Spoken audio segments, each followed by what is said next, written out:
All right, Mike, go. Okay, so what was the question? No, I'm good. And in conclusion, Yes. and finally, so 2025, quite the year for Firelock. The big, we had lots of serious challenges among our staff with people's health. Uh, Man, that was by far the worst part of this year. Has been some very serious challenges, some very critical people. I don't want to put anybody out there, so I'll just use myself. I did have a heart scare earlier this year, which put me out for a few weeks. And then I had a really bad case of shingles, which was first time getting shingles, and I didn't know what it was, so I took forever to deal with it, and that put me out for another few weeks. And that was nothing compared to what some of other staff had to deal with. So that's been just really trying on us. That was actually part of the. It kind of shifted some of our plans. So the Kickstarter we're running next year for Blood and Plunder was supposed to be this year, in anticipation for all the stuff we want to do next year. And we ended up. Arjo was a game that we just kind of had done a long time ago, and we never did anything with it. And we said, "Hey, let's just put it up." It's a pretty small, simple game, easy to do, and that was the result of that. We always planned on putting it up at some point. We just never had a good opportunity, a good window of bandwidth, and that was a good time for that because it was just again already all put together and done. So we're churning through that one now. But then, of course, there's tariffs. Tariffs were a big, interesting thing that continue to plague us and everyone else. Uh, at least it's kind of consistent now. The real difficult thing before was just not knowing what the tariff was on any given day, right? So it was scary to order anything, or we couldn't make any projections on stuff because it takes so long to come from overseas that things could change, and there was no grandfathering or anything. We stuff that we had ordered at one point, in minor things, nothing big like boxes and stuff, would have a certain we had a certain expectation of tariffs, and then it ended up being another thing. So because it just changed one day to another. And they didn't grandfather you in based on when you ordered it or when it was shipped out. It's just when they received it, when it came in. So that's been chaotic. At least that part is settled down. The high rates are still a problem, and they do kind of affect some of the things we've wanted to do, such as specifically like plastics. Like any further work on plastics is affected by that dramatically because that's where we make our tools. We've moved all our plastics because of all this. Well, not really because of all this, because we were going to do that anyway. But um, that certainly fast forwarded it for us. But we've moved all of our tools to the U.S. So if you've bought sailors or militia or Native Americans plastic sets from us recently, those were all shot here stateside in Florida, actually. So as well as bases, all the bases in the last few months have all been from Florida that shot here. But the tools are still done overseas, and they're very massive expensive. So there was plans for a plastic ship this year, but we don't know. It's up in the air. We have to wait and see where things land because it takes a good 12 months to develop that. We have some preliminary stuff done on it, but not much. But really, those are the two big things that have affected us this year. Obviously, this year saw the launch of Port Royal, of the expansion for War Stories, which is we haven't done an update yet just because of the chaos of the end of the year. But the books have all arrived in our warehouse. Everything is now in. We're just waiting on the cards is the last thing. And that will be, we expect that in the next week or two. So shipping for that is going to start very, very soon. Um, the Brigands of Arja, of course, our first foray outside of historical stuff. And I'm very excited to get that out. That's going to be coming right on the heels of the editing is about done. That's really what we're waiting on. Once the editing's done, send it to print, and that's going to be about a 30-day turnaround. So that should be shipping around the end of February, beginning of March, if everything stays on track.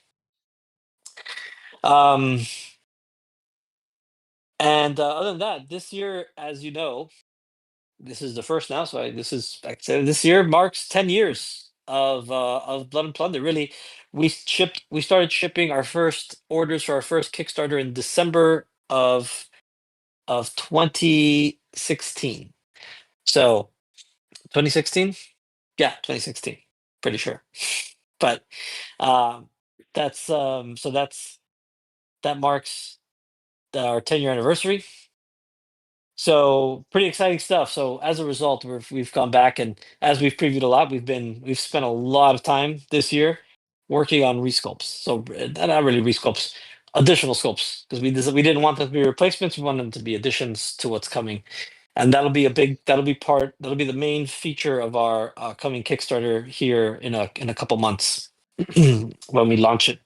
Don't have an exact date for that yet, but we'll be we'll be launching it before Adepticon. So that's really the big exciting thing. And this year is going to be all of our projects are fixed squarely on Blood and Plunder and Blood and Plunder adjacent things. We've got some minor things for Port Royal coming out this year, just as kind of a preview for what's going to come later, and just kind of a beta test for some different things. And there will be a few surprises along the way as well. A bunch of different things that are in the works, but this year is going to be, we should expect, if everything goes as it should, we should have 3 different Kickstarter projects this year for Blood and Plunder. And that's I think that's about it. That's what's been going on in 2025 and what's going on into 2026. It's music to my ears. I don't know. I like it. What are the 3 different projects? I only can think of 2, but are you willing to share that? The third one is still in flux based on what we can get done, but definitely 2, for sure 2, and I would like to see a third. So, but there's a couple projects, but it would be I don't want to say it just because of one of those projects is more secret than the rest, than the other. So I could say one potential thing that'll be is the Red Sea expansion. That's certainly, if it's not out this year, will be out next year. For sure. I could see us kickstarting it toward the end of this year, maybe. Although I don't know how, maybe not, because just the nature of large Kickstarter later in the year, but either way, doesn't matter. But yeah, that one is one I would like to see come out next year. But there's another thing that could kind of coincide with it. The way that comes out could change based on other things that are working at the same time. So Well, it should be a good year for Blood and Plunder players, and that's awesome.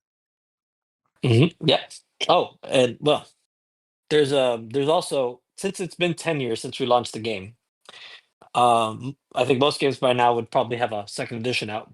We're not quite ready to do that yet, but I have been working on a document that will be that'll be out.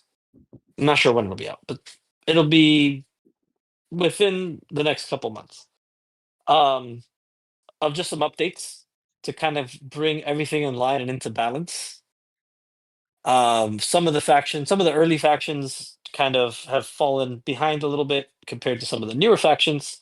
The same with some units and things. So there's a couple tweaks and adjustments that'll happen to a handful of things, and that's just going to be like an update document for free that we'll be putting out to kind of just add a little bit of rebalancing to particularly the competitive side of the game. So that's something that will be coming out soon. That's like the first little celebration of our 10-year anniversary. Right. Shall we jump into Garrett? Do we have any live questions submitted yet? I don't see any. If you do have any questions in the chat, fire them off. I'll capture them, and then we'll have sections where I ask for you. So if you do have anything in the chat that you want to ask, go ahead and put it in there, and I'll log it. Then Jason, do you want to start digging into our prepared questions that we have submitted from people from the last week or two? Sure.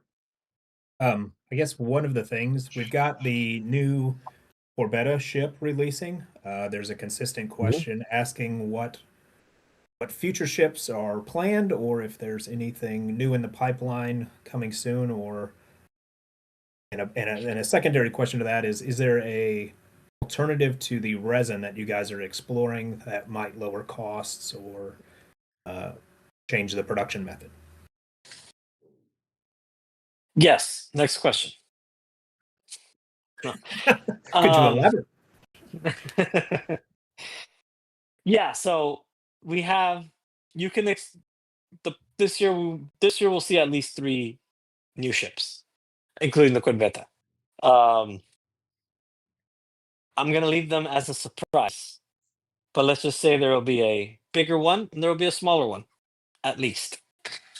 As far as exploring other alternatives, was that part of the question, or did I just read that in the chat?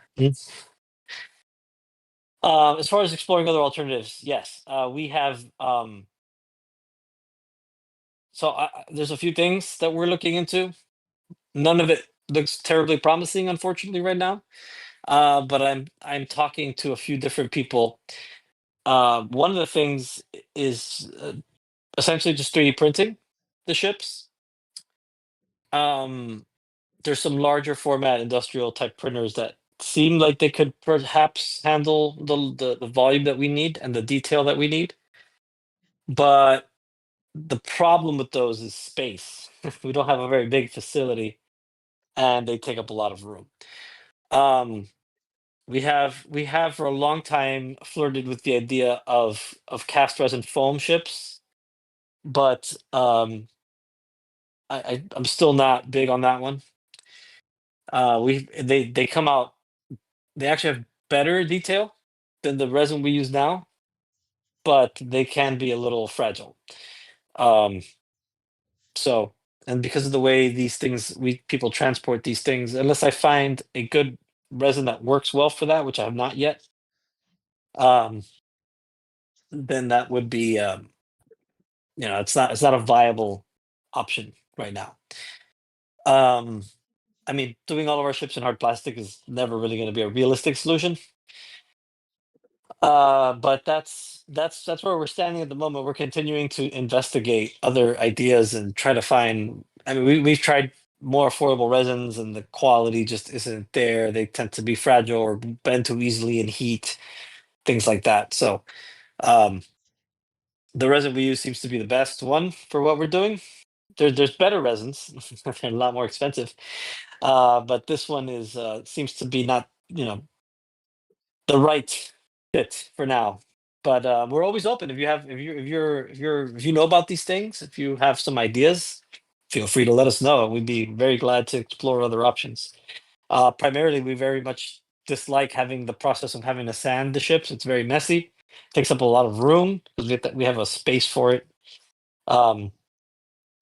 It takes up a lot of room. It's very imprecise, especially with the larger ships. But it's also kind of a necessary evil because it's not something that a typical hobbyist can do at home. So we are very open to something different. It's just we haven't found that thing yet, but we're continuing to explore it. In addition to new ships, I know that there are some potential alternate rigs. Could we have Liam talk about that for a minute? I know he's well versed in what those are happening there. Yeah, I mean, we've been exploring. We're always exploring alternate rigs for all of the ships, but in particular, we've been messing around with a couple of alternate rigs for the new Corvette model. Particularly because, well, one is a kind of almost a galley hybrid, bark long, which will be similar time period to the Corvette, but just a very different playstyle. And the other is that hull is actually really flexible in terms of when it can be used for. You've got ships being built like that look like that right up into the early decades of the 18th century. And then they were experimenting with all sorts of snow rigs for them, schooner rigs for them. You name it, they tried to stick it on it at some point or another. So we've had a go at designing a schooner rig and a snow rig and a bark long rig for the Corvette in particular. Mm-hmm. Which ones make it through into which book and at what time will remain to be seen. Yep. And then in the Buccaneers book, we have I believe, we have an option for making the current tiny bark model a little bit more viable or spicy. Is that correct? Yeah, the Yeah. coaster. I think we settle on the coaster. It's in there now anyway. And then I think we had some more for the maybe even the light frigate alternate rig in the next project after that. So I'm excited for more ways to play Mhm. the ships we have, and always excited Right. for Yeah. I buying mean, more we've ships. got in the Africa expansion, which I don't know, that was one of your three, presumably, Mike. You weren't terribly I figured that specific was. about. I figured that was known already. Yeah, that's definitely the second one that we'll see this year. So Well, the order first one will be necessarily. Rise of the Mhm. Buccaneers. The second one will be Right, the Africa, if a pirate, right, and the third one may or may not be something else. right. The only one I'm So, willing to discuss publicly for the third one is the Red Sea expansion, which will come in one, which will feature in one form or another, regardless of what we do. But it will be featured in something. right. So the second one, the Africa one, which is really not Africa, it's kind of like North Atlantic piracy. Right. There's a couple of alternate rigs in there, including a large brigantine rig for the light frigate. Again, all of this is subject to time and final sign off, and may not make it in, but we're constantly fiddling with the rigs on these things to try and get a bit more mileage out of the hulls that currently exist. Yeah. Good reason to not glue your mask down. Right. But yeah, we got a bunch of cool things coming out for the ships that already do exist. So that's exciting. In regards to the ships and with the update document that you mentioned, are there any plans to rebalance the points for the ships to add a little bit more depth to them? I know that there are several ships that are 2 or 3 points difference for the upgrade from a 2 deck to a 3 deck, or some of the depth between them is perhaps a little shallow, so there is not as much of a upgrade per se with a new ship when you're just spending 2 or 3 Right. points. Has that been considered? Yes, it has been considered. It has been considered. The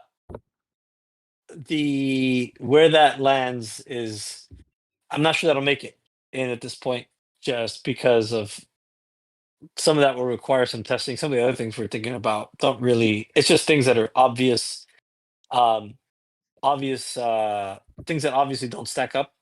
I'll give you two that I know for sure are going to make it in, and one is that engagés are going to lose. They're going to lose timid, and veteran freebooters are going to go down a point. So stuff like that is, and then a couple of factions may have some units added to core and or support. And that's going to be the primary nature of it. But the ships, there are some notes there for the ships, but that requires a little more tinkering. So may or may not make it. I don't want it to slow down this thing coming out. So it may be a separate thing, but we'll see where that goes. With regard to ships, are there any plans to produce them as STL and or the miniatures as STLs? The miniatures, no. The ships, it is something we have considered. Um, it's a possibility, and we've talked about it a lot. There's a lot of varied opinions internally at Firelock about that. There's some people who strongly want to do it, other people who are adamantly against it. So until one side can compromise with the other, it's hard to say. But for now, the focus has been just focused on some way to bring the cost down, because we realize we know that it's. I mean, the margins on the ship for us aren't great as it is. Honestly, we take have hit some on certain holes, especially, but it's still it's a it's not ideal, but it's something we're trying to address. Another manufacturing question: are there any plans to do new plastic kits? Yes, at some point. Again, the tariffs being the big question mark and the big thing that everybody's waiting on right now to see just kind of what that looks like and when. We definitely want to do a larger plastic ship. That's a major expense. It would probably revolve around its own Kickstarter. As far as minis, I'm less concerned with doing more plastic mini sets right now. The sets that we have cover a lot of what's in the range right now. There's pretty much there's very little you can't do. And most of what you can't do pretty much revolves around specifically North American things, like the North American Native American tribes, and like the some of the French in North America and stuff like that. But but as we progress forward with a lot of these new projects, I think the need will start to arise for some more plastic kits, especially for the different timelines we plan on exploring in the future. Let's take one more, What? and Go then ahead. I'll take one more prepared question, and then have Erich on for a minute. Okay. Zach Denton asks, will you produce terrain or partner with another terrain company similar to Things from the Basement? Always opening to partnering with somebody.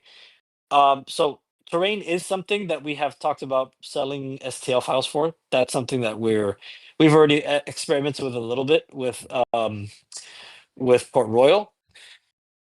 And that's something we do plan on expanding more, but right now all our sculpting resources are tied down into all our releases for the next year.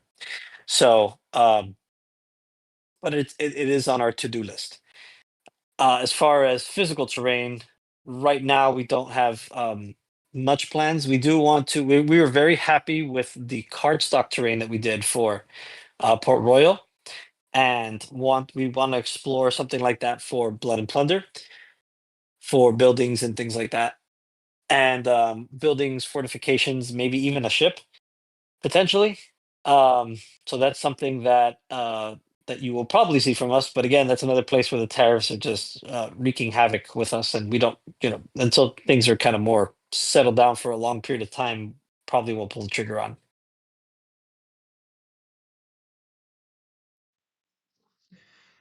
All right, we have a couple guests on, different content makers in the Firelock Games content online world. Got Erich in here. If he wants to jump in, you can turn your video on if you want, and maybe give us a rundown of the things you've done last year and things planning for this coming year. You're the Port Royal guy, besides being the champion of every other game at any to go to. That's right. Thank you for the intro. No, so I'm Erich. I'm from the Thieves Harbor website. We put together some great articles on intro into each faction, and we've even started putting out, some fun scenarios. One of which was Quake for the Summer of Plunder this past year, which also saw the launch of the website. And then now for the holiday season, we put out the Merry Venture, which was more of a fun little aside. Just have fun with the thing. And It's there's good more to stuff. come. Thank you. In 2026, there's more scenarios that are planned, and maybe some fan-made supplements that you can add on to your campaign just to give it a little bit more flavor, make the campaigns different between each other, and maybe even some story campaigns, but we're workshopping that. But Mike, I have questions for you. The first one In terms of Port Royal's design, can you speak to what's been fulfilling during that process? What's surprised you about the first year of the game, and what were you hoping for that maybe didn't happen, or that did happen? And Well, what I was hoping for it didn't happen is that the game would make me a multimillionaire. So failed attempt at that. But uh no, but with the I'll start with the first part first. The thing that has surprised me the most is how far people have gone into campaigns in a short period of time. So people are like maxing out entire crews of characters, which I never imagined would happen that quickly. So I don't know how many games you people are playing going into this craziness, but it's been surprising, like how deep these when I campaigns get it have on the gone. table, it's hard to stop playing. Yeah, so that's been the most surprising thing. I'm just taken aback by that, but that's as I mentioned earlier, we have there's some stuff coming for Port Royal, so including an update to the rules, some beta rules, to try out some different things, including ships. As promised, it's been all worked out. I know you've seen a little bit of a preview of that. Nothing set in stone yet, but it'll be out soon. Trademark soon. So but yeah, I mean, Port Royal has gone really well. I think it's really taken off here locally. The first of our games that people have been playing on a regular basis on our local game stores here, which sadly I have not been able to participate in too much. Just the nature of the night they play, it's been difficult. But the but it's just cool to see it kind of doing what it's been intended to do, which is to be a really easy access point for people who were just curious about war games or this style of skirmish gaming or just the Blood and Plunder world in general. So been really happy with where it's landed. Good. You actually answered or you hit on a few of the themes that I wanted to hit on, namely, at Adepticon 25, you hinted to me that you were thinking or workshopping cardboard or cardstock boats, and I was curious if that was still in the Yeah. pipeline, or if what were some difficulties with that? Do you think? Yeah. So we actually have worked up a shape of a hull that works pretty well, and we're very happy with. The intention being for the next Port Royal expansion. Obviously, it works Blood Plunder just as easily. But again, the tariff situation has kind of halted that for the moment.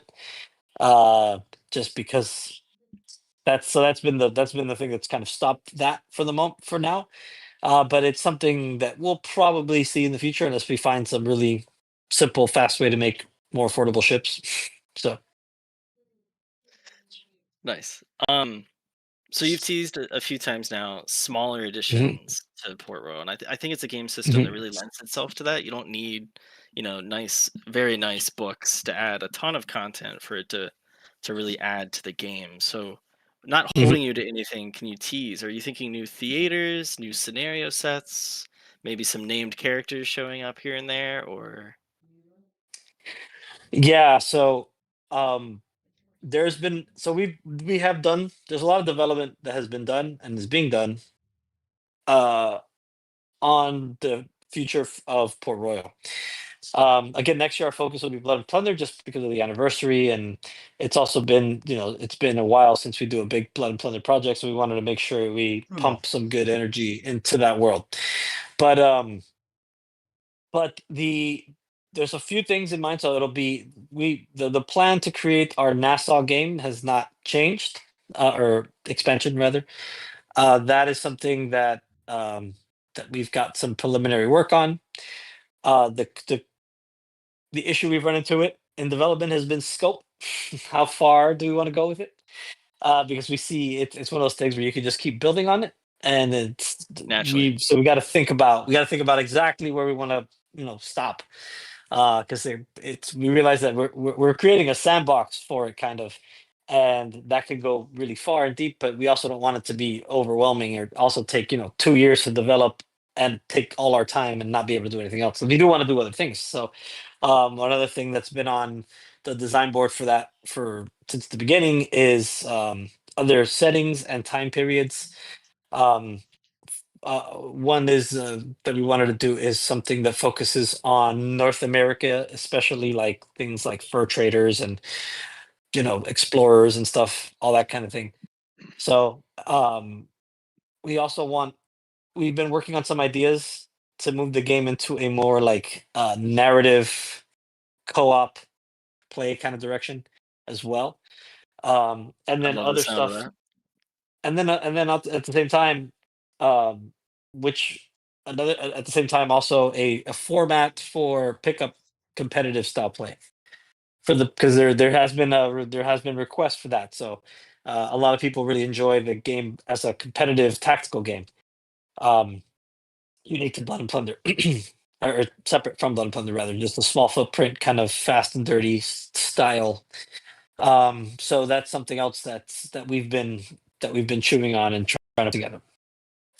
I love the sound of all that. I think with the sandbox too, you can Mhm. always put it out there, Mhm. and then you can always add to that sandbox later too, which is Yeah, good. exactly. Yeah, You don't need, yeah. but we can go forever, so we have to stop somewhere for what we put out at first. So Well, the average pirate doesn't live that long, so you don't need that much uh, content. you can people have proven to me that you can get lucky. So All right, I have two more questions, real fast for you. Um, Mhm. so Port Royal, I think one difficulty is translating it to a competitive setting. How do you manage to Mhm. do a competitive campaign? In your local group, have you seen outside of that any major success in that regard? And what advice do you have for people trying to organize maybe like a tournament or something like that? Mm. Yeah. So in my local group, they have not. They're interested totally in campaign play and kind of that whole storytelling thing. Um, but there's another semi-local there in Florida store that has really been a significant voice in trying to set it up as more competitive game. They're playing it kind of like Pirate Infinity in their local group. And so for them, what they've done is they have allowed limited purchases of upgrades. So I think they're playing 50 points, or 50 pieces to use the proper terminology. I think they're using 50 pieces, and they're allowing up to I think up to two level ups per character group, or character group. Um, and then you can just select the rules you want to add, and that seems to have been working good for them so far. Um, like I said, we've got some other options. We're part of what we're looking at potentially. It's nothing is set yet, but what we're looking at potentially is just creating more variations, kind of like pre-leveled up versions of the same characters. So your Spanish captain or whatever, right? Like you can buy him at like the base version, then the slightly upgraded version, and then the really upgraded version, right? And then those are separate, a little bit different variations on each of those three. Um, just to give you more flexibility in your list building for that style of play. I I absolutely adore the sound of that, especially if you get like a fun keyword along with that or something. Guaranteed, I Exactly. would Yeah. I Right. would pay extra for that. My Exactly. That's last exactly what I question would say. Mhm. my last question is a softie again. What would you like to see more of from the community from a Port Royal perspective? Well, I always enjoy battle reports and things because then I get to watch it and see people enjoying the game, which is always really a big bonus of what I get to do. But that's the selfish one. In general, just people to play, enjoy the game. Yeah, good. That's easy. Yeah. What else you got? Where's the hard You questions? no, you answered a lot of the hard questions already. I guess my last question would be: you have a number of games under your belt now with the Mhm, most recent Brigands doing well on Kickstarter. How often do you mhm. find that lessons or design decisions on one game then influence expansion content when you go back to some of your older titles? Now that you're revamping things for like the 10th anniversary per se. Good. That's a good question. A ton, actually. So, um, especially just when you get some of those roadblocks, those mental roadblocks where you just don't want to give on a certain point that probably you should give on, and then in in other, like in our gem in particular, really part of the goal was just to make it really like our simplest game was part of not, but at the same time without compromising on the tactical play that people have come to expect from us.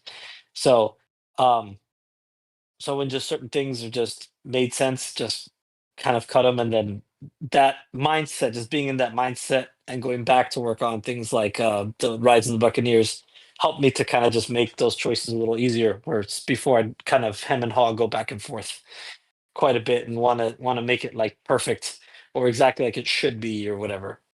So definitely, that's definitely a big influence in the design process as we continue to do more different types of projects. Cool. Thank you. Mhm. Joseph, I'll throw it back to you now.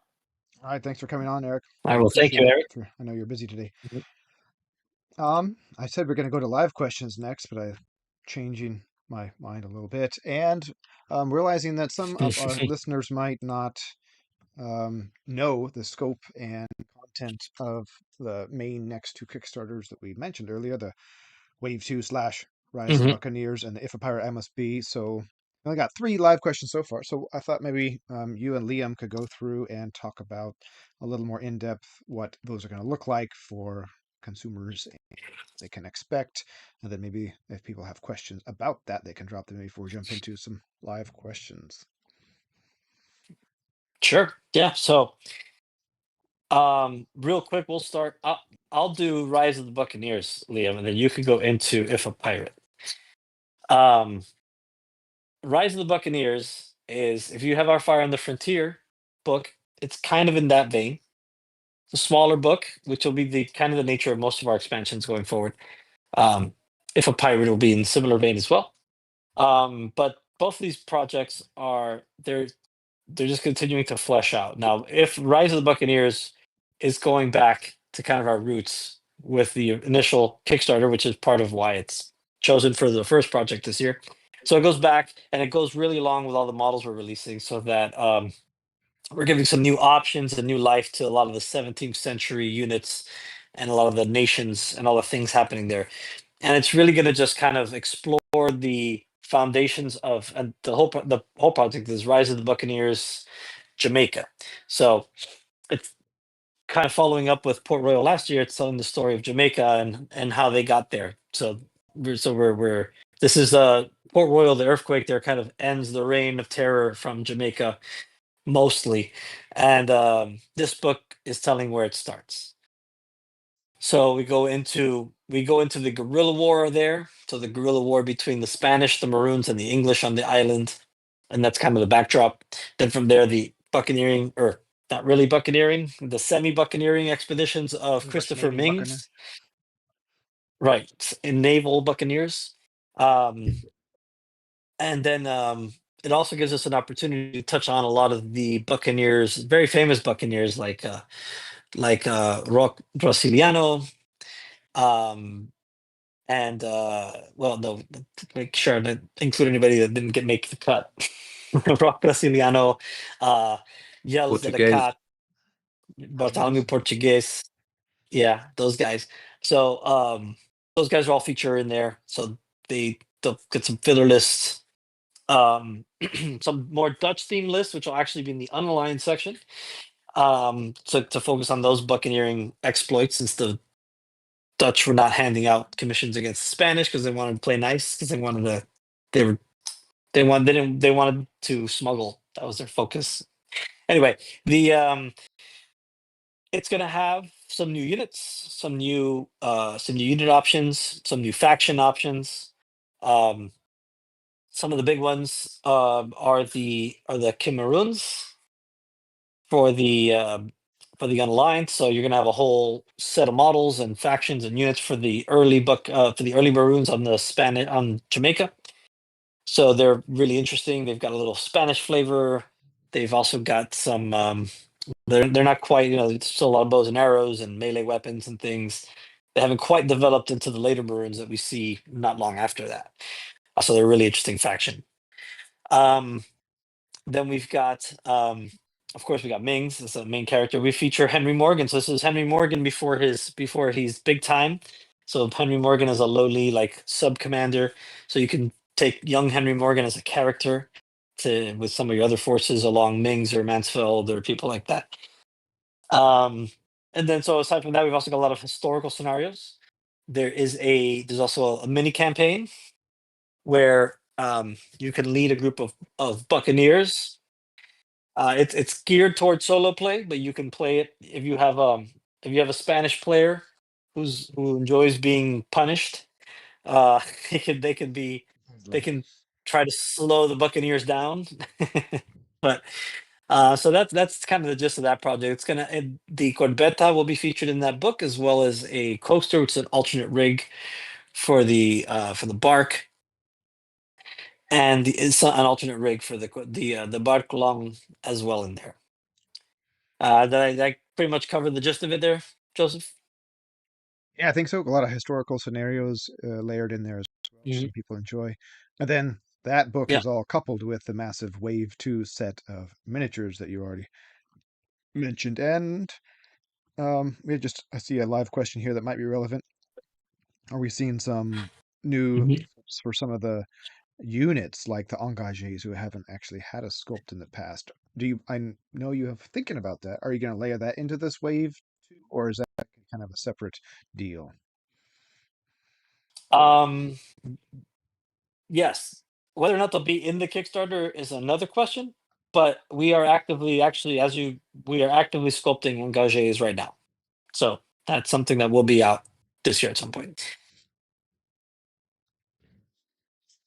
All right. So from there, I think we can turn it over to Liam, and you can give us the breakdown on If a Pirate. Okay, well that one's a little further off, so there are some caveats here that things change. So whatever I say may not finally transpire. There's always the editing process and change, but essentially, the idea of If a Pirate is it's really continuing the golden age of piracy story and expanding it beyond the Caribbean. Specifically into the Atlantic. Mike mentioned earlier Red Seas, which would take it even further into the Indian Ocean, but that's further away. The first step will be to expand it kind of transatlantic, and specifically because there's some very interesting pirates that people like Howell Davis and obviously Bartholomew Roberts, Ned Lowe, all of these guys are going to be in there. So the main theme of it is these transatlantic pirates who are going back and forth across the Atlantic, often to Africa. And so, in typical kind of Blood and Plunder format, we also include what's going on in Africa at that time with a lot of the African kingdoms and a much more fleshed out version of the Portuguese and a dedicated Portuguese nation. So and it's an interesting and little researched, I guess, area of history is what's going on in Africa. And the different Africa, there are some very powerful African kingdoms in operation in West Africa at that time. So they get included. The Portuguese I mentioned, and the pirates, we've got some sculpts already done for them, and they look absolutely amazing. Ned Lowe looks like a total lunatic. Hal Davis is pulling his usual tricks, and that's one of the great joys of this one is actually I think the sculptors are really hitting their pace now. And they're kind of almost storytelling in the sculpts. So the models that we're seeing coming through for that expansion, still very early days, but the models we're seeing coming through are really awesome. They look just great. And also, I think because it's important to that particular geography, there's a bit more expansion of the fortification rules to include stone fortifications and things like that. Again, not all of it may make its way into the book, the final cut, but that's kind of currently the scope of it. You forgot my pet Don't forget the project. Dutch. Oh, we cut The Dutch get a lot of stuff in Dan this. unhappy, didn't we? Oh, and Dutch, lots of Dutch. Yeah, we'll cut the Dutch, right? Sorry, Dan. Dan couldn't make today's planner. RPG, so wish he could be here. Yeah, there's Dutch in there, right? Well, Does that so cover yeah, it? You and missed well, my yeah. pet One thing I want to project touch that's on, kind of stupid. Remember that? oh, the merchants. Yeah. Oh yeah, no, yeah, and people kill. The merchants. I think the merchants are fun. The one thing that you brought up that I meant to talk about, and then we got distracted with all the technical difficulties. As far as the 2025 was concerned, I think the biggest thing for us internally in 2025, the biggest positive thing, is that we really put a lot of effort into really updating our sculpting. Daniel and Emily, who are our two sculptors, have really we've given them room and time to experiment on new techniques and new ways to do things, and creating using animations and different things to kind of like really bring the models to life in a way that I think is going to be. We had to tone it down for some of the things a little bit because part of the goal with some of the new units, or rather the new sculpts for the existing units for the set Bs, as we've been calling them internally, is that we wanted to make sure they still fit with the old ones. So they're adding sculpts and variety to your units. So you don't just have, hey, we're not trying to replace those old sculpts. We're just trying to really add to them. So some of the times it was just they were almost not too. I don't want to say too good, but like they just stood out too much from the other ones. So we really got to take advantage of some of that into stuff like the characters and new units that don't have existing sculpts, like the pirates and the roundsmen, who are all getting their own sculpts. The Africans, who were the African nations that we're covering, which are the nations? I don't want to get them wrong because I know we talked about a few, but our sculpts are focused on what for the Africans? Well, I don't the remember main now. African kingdoms like Wida and Asante, the Right, Dahomey, the Asante, I Oyo. remember. Right. So they're broad enough to be able to be used for most of the different kinds of kingdom. But yeah, I Yeah. mean, it's been great to see actually that the sculptors let off the leash a little bit has been really fun, and we kind of give them a brief which is totally crap. We give them some kind of grainy historical image and a story about some guy, and say, okay, now I don't know if you can sculpt schizophrenic, but that's what this guy is. So go sculpt schizophrenic, and they come back They with have. amazing things. I mean, it's really quite fun. It's good. Yeah. I'm looking forward to seeing those things hit the streets. Yeah. A lot of exciting stuff for sure. All right, does Jason, that cover it, Joseph? Does that give yeah, that sounds good. good? There's Mhm. one question that is spicy that was related to the current sculpting. Do you see that, Jason? Do you want to throw that out there at the moment?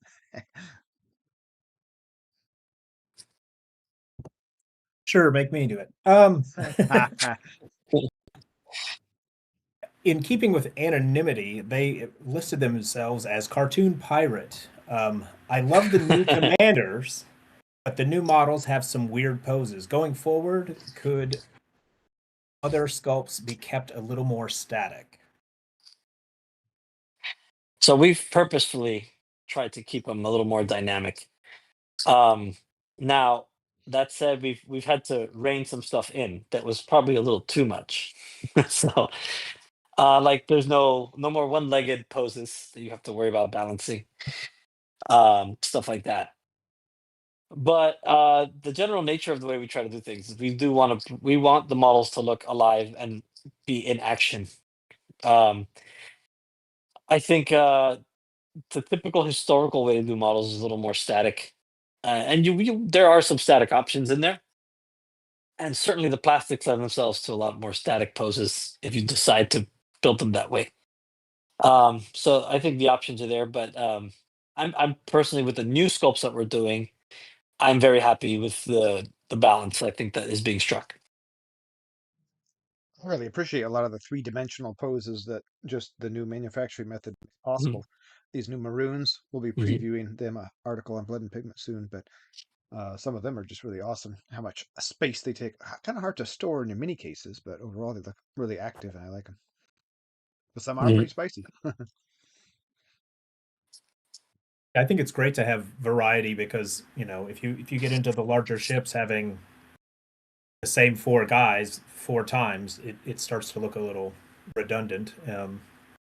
Having them a little too dynamic, it's good to have a crossbreed of both. I think because then you can kit bash and you can tweak some things and you can do some things with different poses that you can't necessarily do with some of the older things.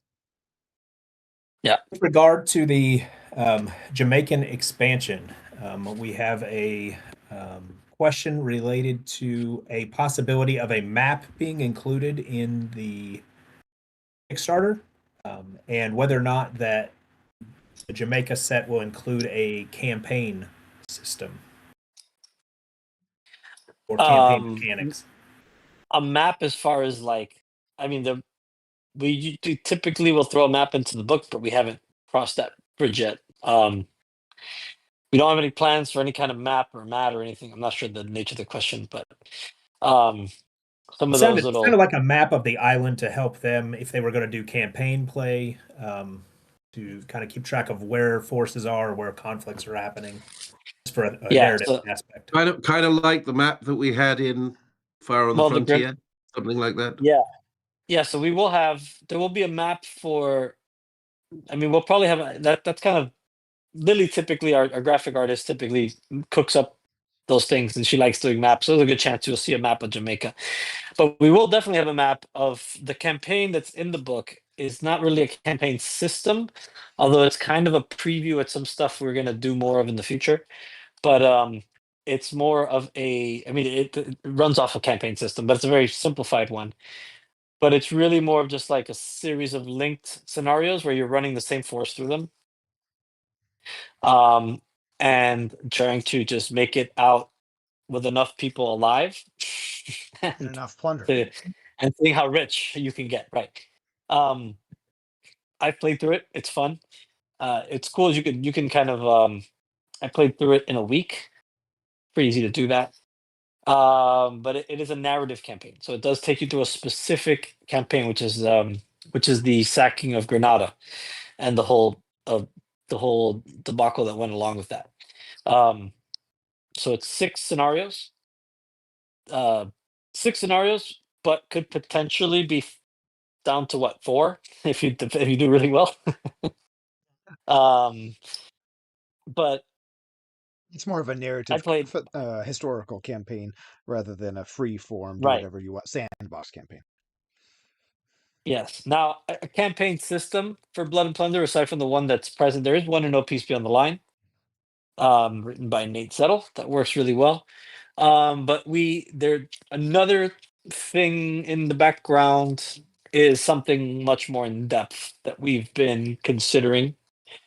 Haven't really started any design work on that, but it was kind of influenced by Port Royal a little bit and what we've done with that. So just kind of bringing some of that in a different way over to Blood and Plunder.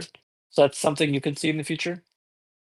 Nothing is set in stone yet. It's kind of all just spitballing right now and coming up with a general idea of how we want it to work.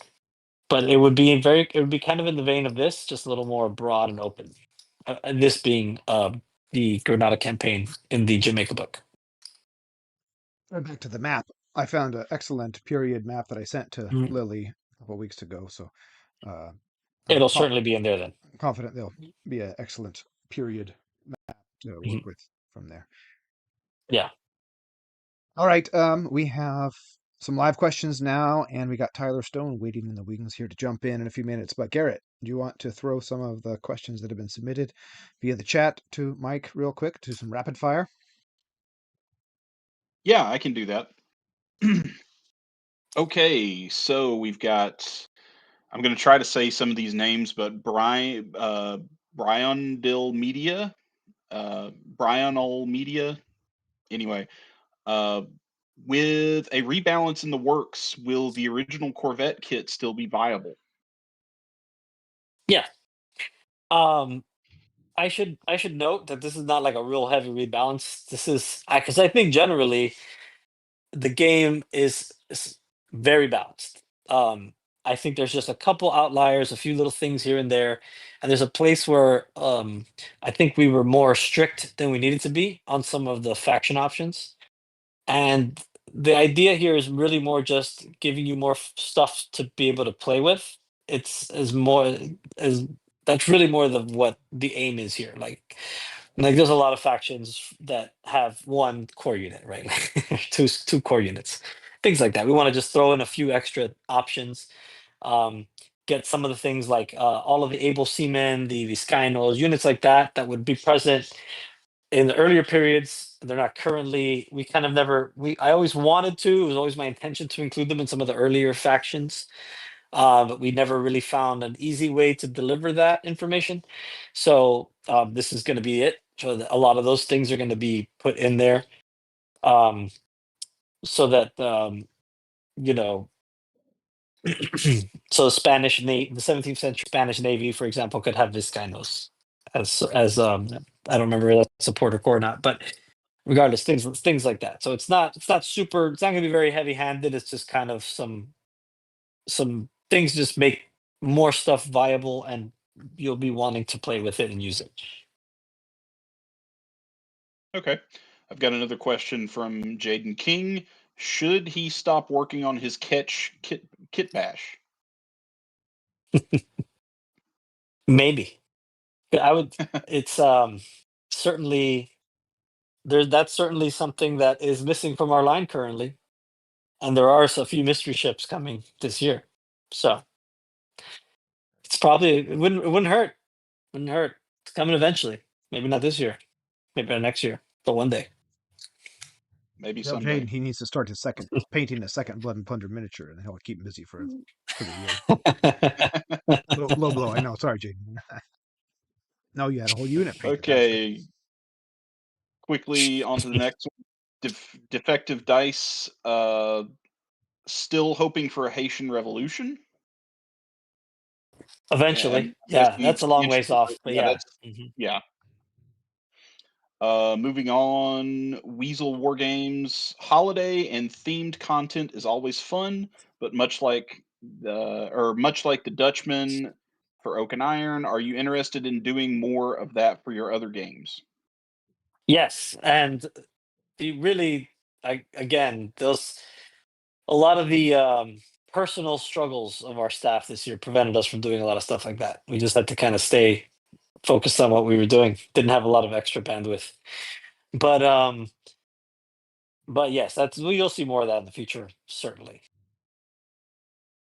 Okay, this is another question that I Can I had jump in running. real quick before you do, Garrett? Oh, Just because it's related yeah, to that one. There was a okay. question related to possibly exploring an open gaming license where Firelock would be interested in doing similar to what Dungeons and Dragons did with their D20 open gaming license, where fans are able to create products that are required to follow certain rule set elements.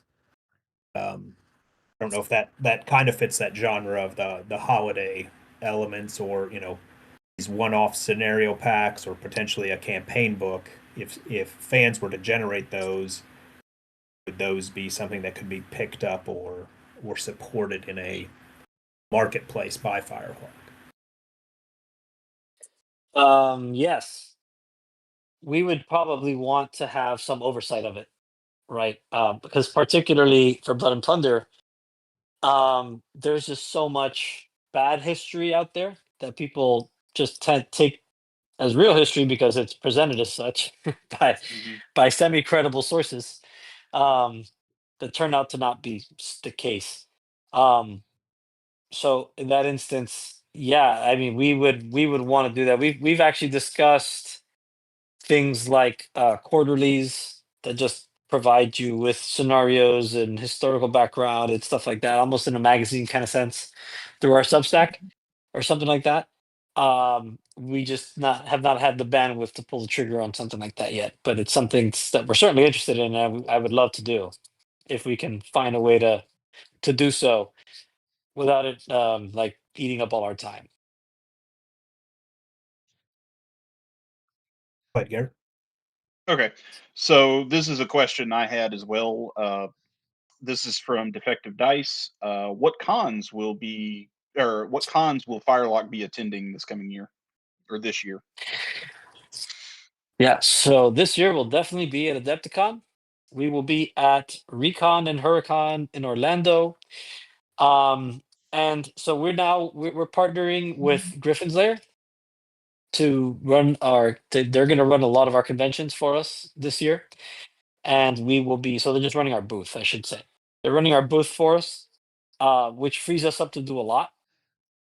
And but as far as us personally, like our staff and people like that will be at those shows for sure. But Firelock will have a presence, and we're trying to coordinate with quartermasters and such for some of these other shows that they'll have a presence at to run events. So the list is likely to be broad. I'm going to meet with those guys this month and talk to them and kind of put out a schedule for the year. So that's something you'll see on our website soon, and coordinate with quartermasters and try to get some more events lined up and active. Okay, and this is coming from Team Bonsai Wargaming. Are you looking to possibly create the Maroons as a full faction? Full nation, Yes, probably so is technical. As a nation, Not- yeah. Yeah, not as I a think it's nation. what They would still fall under unaligned. So, but yes, they are getting a full faction with their own models, with their own commanders and all their own things. So they're certainly they're going to be very at least these Cimarroons, and we have sculpted a bunch of new miniatures for the regular Maroons, the ones that are raised to black. So that's something that we will be releasing this year as well. We just haven't decided exactly what vehicle we'll use to release that, but that'll definitely be something you'll see this year, as well as legendary commanders for them and lots of options. So that is coming this year. But the Cimarroons from this one they'll be fully featured. So you'll have enough models and scopes and things to have a lot of variety to play in. That's a solid faction. We can throw out that when we get to the African faction, there will be nationality for them. Plus, we got the Raise the Black Right. Maroons with 4 different ways to play them with faction options, plus 2 different Maroon Mhm. factions in the Rise of Buccaneers. So there'll be like 7 ways to play Maroons and probably 8 ways to play other African nations. So it's a big chunk. Yeah. Maybe one more Okay, live and I've got question, and one then we'll more pull in here. Tyler. Sure. Hopefully this one makes sense. It's coming from Omar Zaragoza. Are I know we the going to question. have We do. Are we going to have the Blas de Lezo miniature? No, we I don't know if decided to that was scrap him mentioned from the game. before. It's never coming out. I threw that in there. I didn't recognize that name, but I was like, maybe they mentioned it and I didn't hear them or something. But 1740s, Yeah. right? Yes. So just barely outside of our current time frame, but it's something.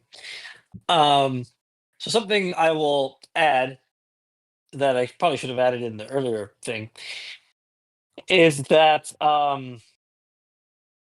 we'll be announcing projects later this year, and kind of the course of like we're gonna kind of redefine, not so much redefine, but more broadly define, better said, more broadly define the world of Blood and Plunder and what that looks like. And what that's going to look like is basically anything colonial, from about 1492 to about 1820, more or less. That end date is kind of still in the works. And that's going to cover a lot of different things. So we're going to new parts of the world aside from the Americas, starting with Africa, as we've already talked about a little bit. Um, so all kinds of stuff is in the works for that. But that also includes different time periods, so including earlier time periods and later time periods, and they will all work together into the same system. and so you're going to see an expansion of equipment and ships and characters and units. And to answer the more Blas de Lezo question directly, we will probably have um, an entire expansion in the nature of these new expansions we're doing. That just kind of covers that whole period that kind of falls into, I believe that falls into War of Jenkins' Ear, and that's something that is in the pipeline. But so it will come eventually, sooner than later for something like that. Okay, that's all I've got for right now. All right, I think we have Tyler Stone in here. He's going to be with us for the rest of the stream here, helping out. Tyler, if you're there, do you want to turn on your camera if you're willing to show your lovely face? Unfortunately, camera I Mm, cannot do. All right, no problem. Mhm. Are you guys good on mic? Sounds Yeah, good. sound good. Okay. I don't think I've done one of these since I did one of these last year. Neither have we, and it shows. So you haven't done. So you haven't done one of these since you've last done one of these. Yeah, exactly. But Tyler, do you want to kind of? Tyler runs the Dead Man's Chest blog and is a longtime Blood and Plunder player and public servant in the Blood and Plunder arena. He's the answerer Mhm. on Discord and has done a lot of tournaments and events. Do you want to kind of highlight some of your work you did with your content this last year and maybe sneak peek for some of the stuff you might be looking at doing next year, and then ask Mike any hardball questions you want. There were a couple of instances, kind of as Mike was talking, that I could have jumped in. The big one being, Mike, you mentioned the conventions. Someone asked what you guys would be at, and you said about Griffin's Lair helping in the booth. Griffin's Lair has been at all of the HMGS stuff, which has been Mhm. where most of my energy went last year. Mhm. I got home from Adepticon. I put out some articles about the Mosquito, which dovetails into the Maroons question. And then I've mostly been busy trying to get stuff set up with HMGS and get us back into that. And going into next year, the plan is to continue running events at HMGS. I have a tournament pack for Cold Wars that is hopefully shaking up how we do tournaments there. And then Fingers crossed. I'm hoping to go to Historicon this year. I that really would want to be go back. awesome. It's just so hard to get there. Move it to a place with an airport, people. Seriously, yeah. hate that. It's the worst. I live by the airport in Harrisburg, so I can get you guys from there to the convention center in like 45 minutes. Good to know. Some of the large games that have been going on at HMGS, those weren't me, but I know that there's a Jamaica one planned for Historicon that should be quite large. I usually help run those tables. And with trying to support the conventions and things like that, like I said, the tournaments. As far as what I'm doing on Dead Man's Chest, hopefully changing focus a little bit to cover the competitive side of the game. So Cool. Tier lists, things like that, tactics, some more force reviews. A different approach.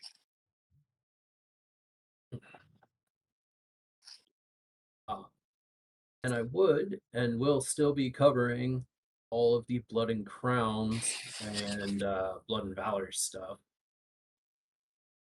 So I guess the question is, what are you doing next year with that stuff?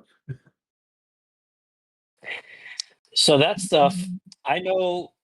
Well, right now we have Blood and Bayonets. So Rufus is. I know Rufus is actively working on that.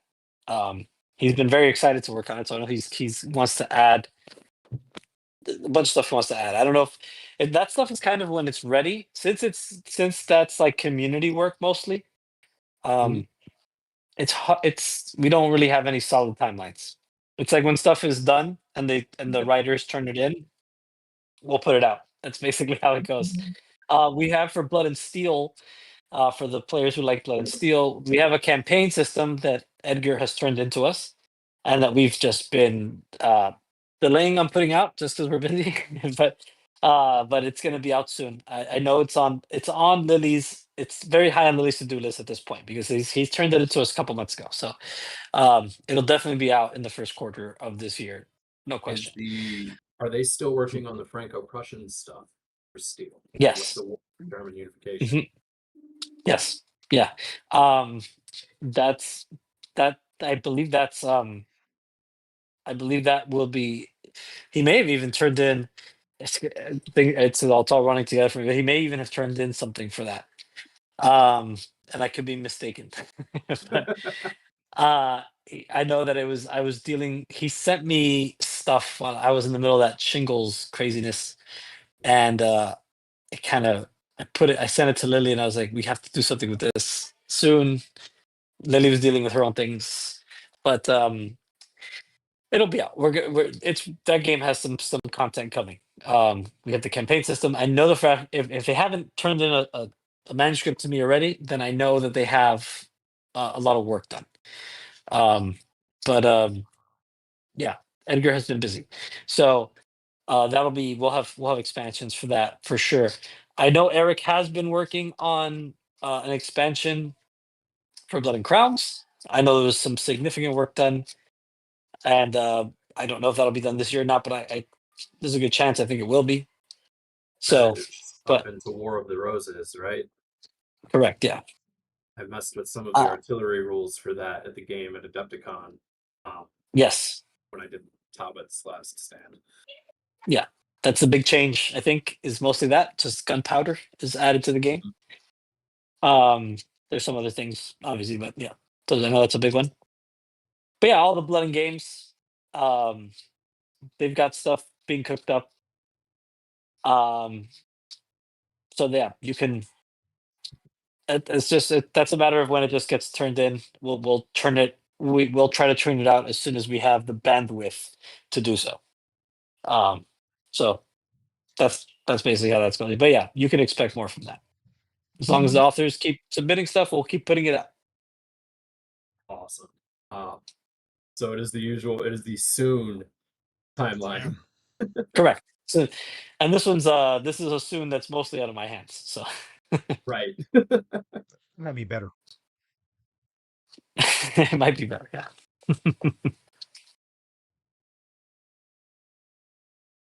Anything else you want to throw at Mike right away, Tyler? So he's trying to get to StoreCon, so always like that. Other conventions, no. I think I'm good, honestly. You want to jump back to live questions? Or maybe some prepped questions. Jason, do you got some more there? Or do we have some more live stuff yet, Garrett? Garrett's muted.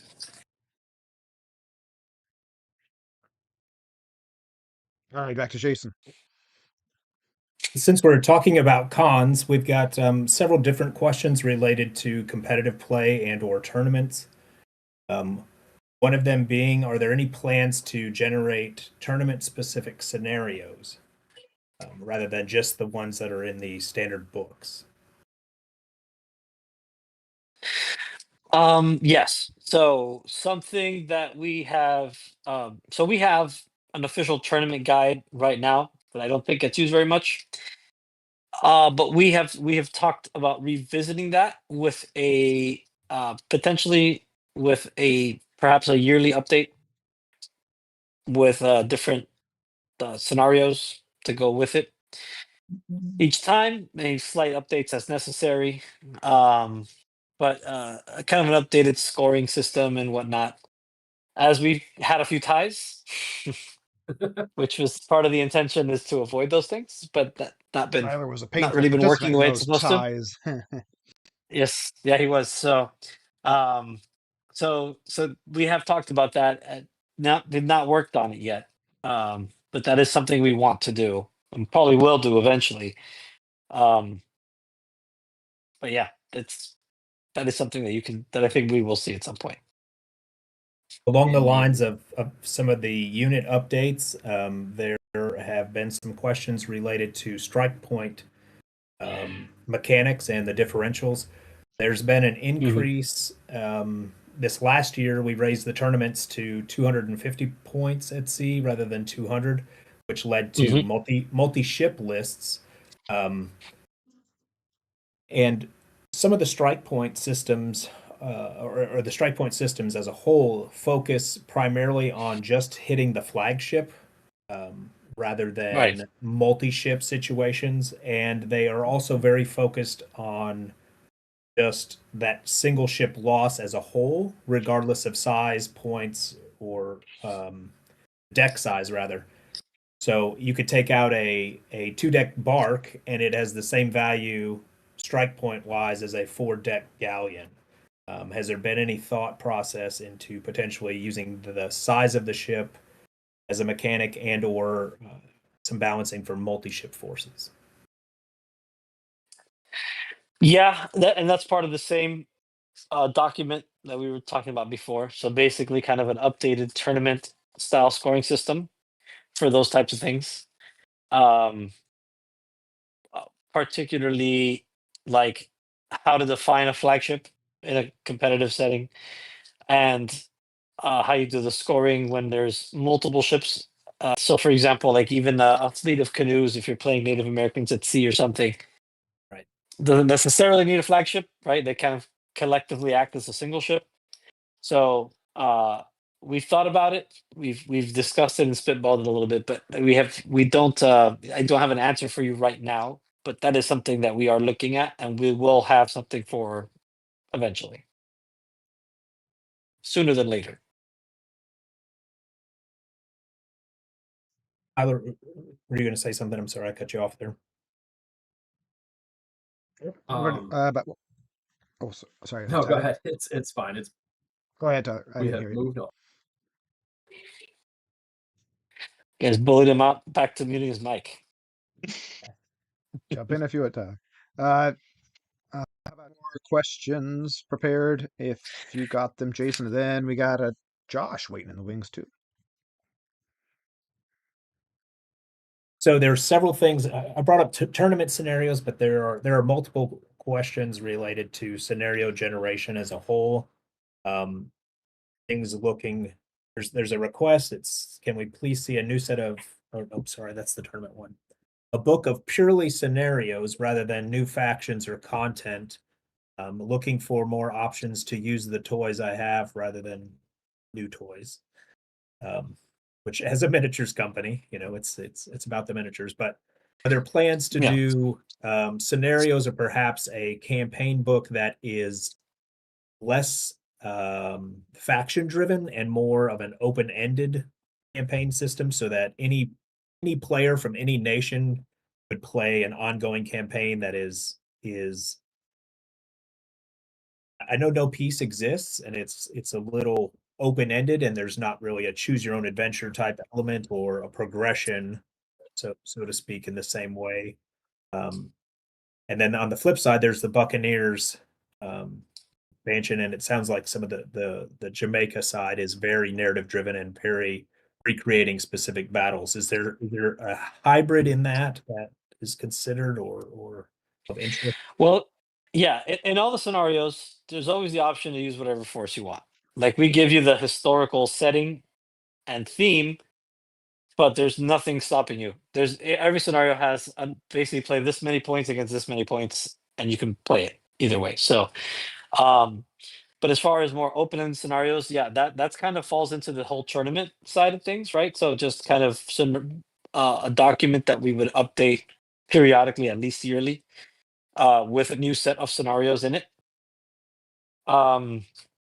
There is, so going back to Blood and Steel, Blood and Steel has a really great kind of scenario generator with their you draw just numbers from a bag, or you use the cards, and you can come up with all these kind of different blind scenarios, and you don't know what's going to happen with which. So we've thought about something like that, where it's just basically a deck that generates scenarios for you, sort of similar to the Port Royal one.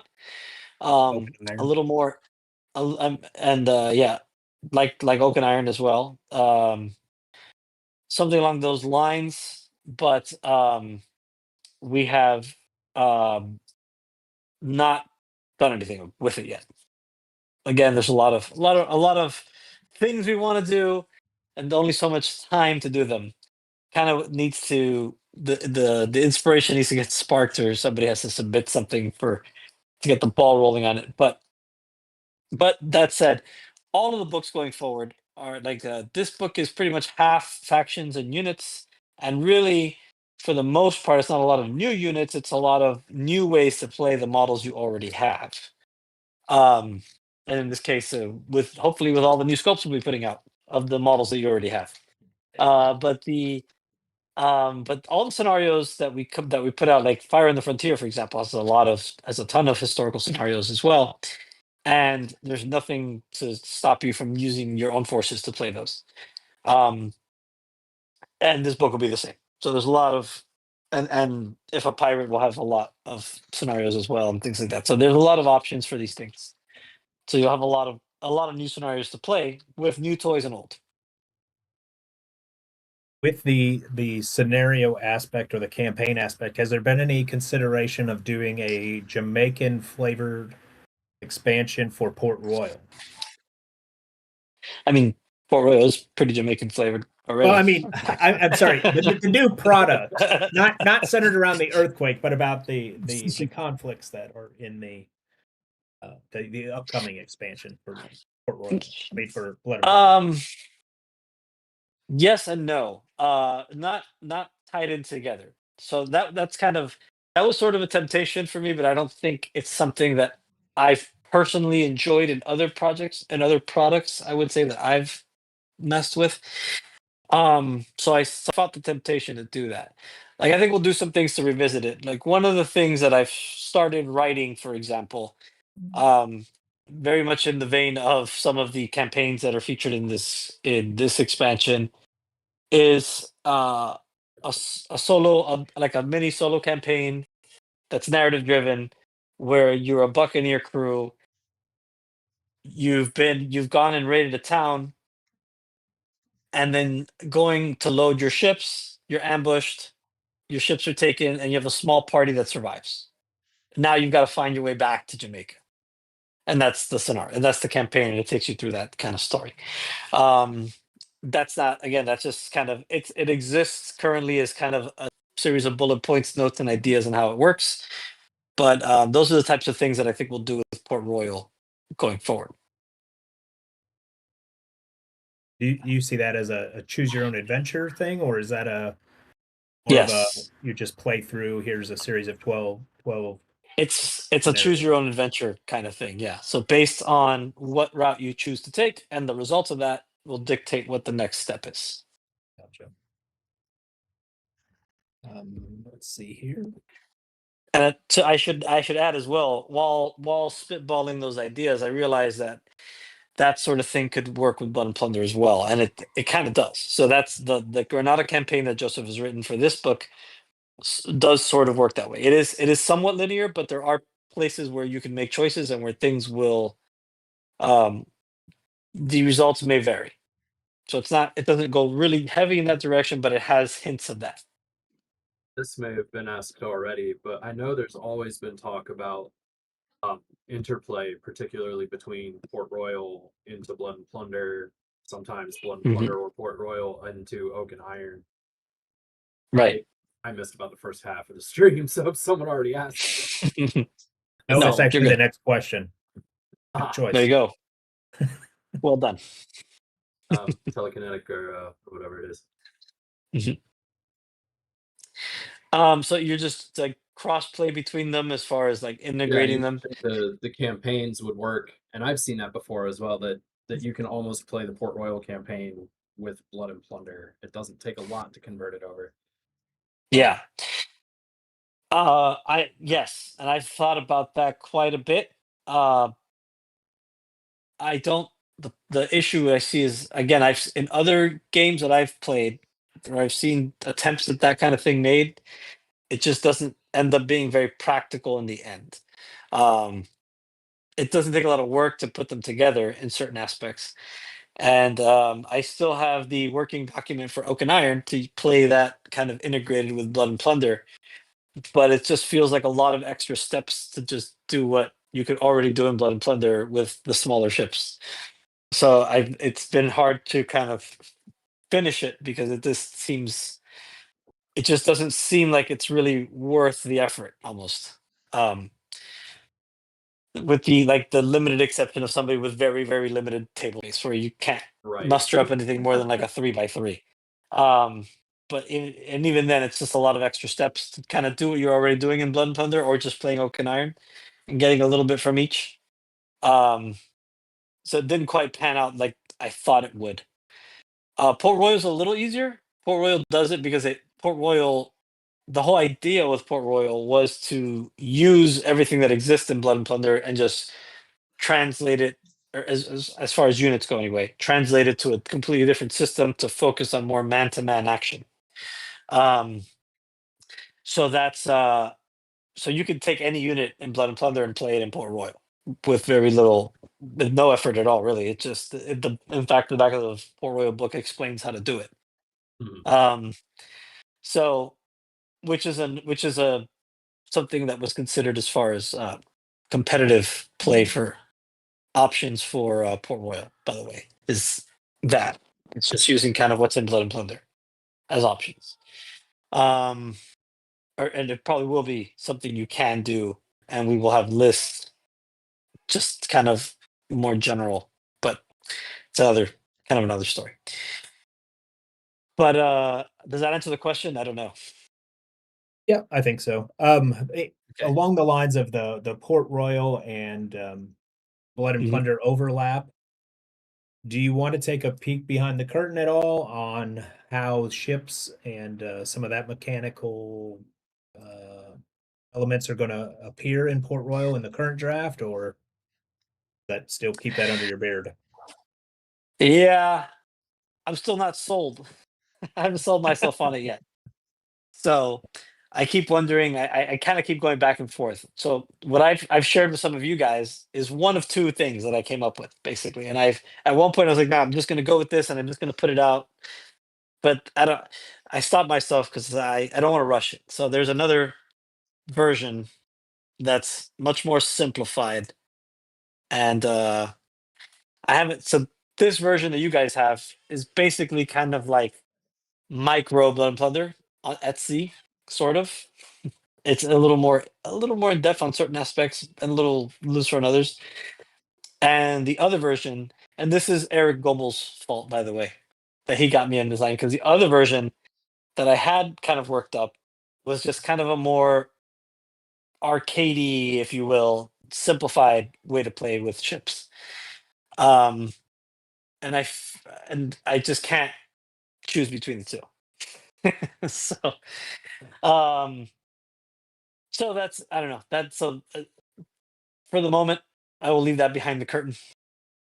I might even throw both out there and see what people prefer. That's unlikely, but it might happen. But if you have an opinion, feel free to chime in and tell me what you think. If it should be simpler, kind of the opposite of what Blood and Plunder is, or should it be just kind of like another way to play with your ships using the Port Royal system?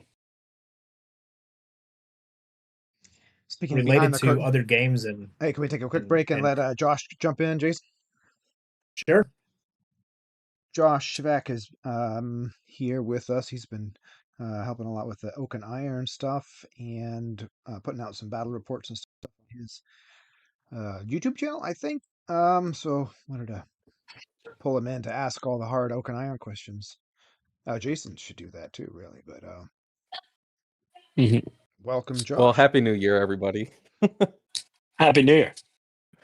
Yeah, so thanks for inviting me on for this, and haven't had much content this last year, but going forward, I'm hoping to actually get a couple of games streamed each month and putting that out there for people to watch. But I will be at Adepticon doing all the demos for Oak and Iron with all the new players. So if you're interested, sign up for those. I'll be out there doing that. But I do have some questions for Mike. I haven't heard of any new content for Oak and Iron in 2026, and it doesn't sound like there's going to be any or much. But what are some Mhm. future expansion ideas for the system? Well, there will be. There won't be a ton. There will be a few ships that trickle out. A few of the new resin ships will trickle out this year. So there is the next expansion for Oak and Iron is going to feature the campaign system that Nate Zettel has designed already. It just needs because it's a campaign. It takes a lot of time to playtest, and we just have not had the chance to do so yet. Oak and Iron has actually picked up steam locally here in the last couple months. So I may have the people to test it with, which will help speed that project along if I can get it out. Now, is this similar to Um, the existing campaign rule set that's still online yes, from when the game correct. released? Because my It's an local expanded. community has been Yes, playing with that. it's an expanded version of that one. Yes, and it'll introduce it'll introduce some extra little things. The plan anyway when we release it is to introduce some new things so you can play in different settings because the campaign lends itself to a broader scope of world. So you'll have some more some more the idea is to bring in a bunch of new scenario cards so you have more expanded scenarios, and then you'll also have some like options for different terrain types, so things like icebergs for example, stuff like that. um that's the big thing planned for Oak and Iron. It will probably not be this year just because of the nature of the focus on Blood and Plunder. But it is something that we would like to see come out. um but you will see some new ships. You'll see the Urka is the next ship, I believe, in the lineup. We also have another fourth rate, a different version of the fourth rate that's coming out this year as well. If there might be a third one that I don't remember off the top of my head, but definitely those two. Those two you'll see this year. So last year we saw a couple new ships as well, and this year pretty much be the same. Just a few ships will come out. The Oak and Iron is always such an interesting game in general of all the ones we sell because it's the starter set does great. We sell the starter sets like crazy, but we do not sell any expansions or accessories very much at all. It, Um, it plays like s- a board game almost, like, yes, everything's self-enclosed. yeah, we made it. We made the starter set too good. So what I should do is just make a new starter set and make it terrible, so then everybody buys all the expansions. So that's my strategy for that. But no. So yeah, I know there's a lot of Oak and Iron players out there. Don't they show up at the cons and stuff too, but I would love to see that game grow more because I really love Oak and Iron. It's the game that everybody locally here will always is always willing to play, even if it's not the game that they always ask to play. If you bring it up, they're always like, yeah, oh yeah, we could play that, and they always forget about it. It's like in the back of their minds.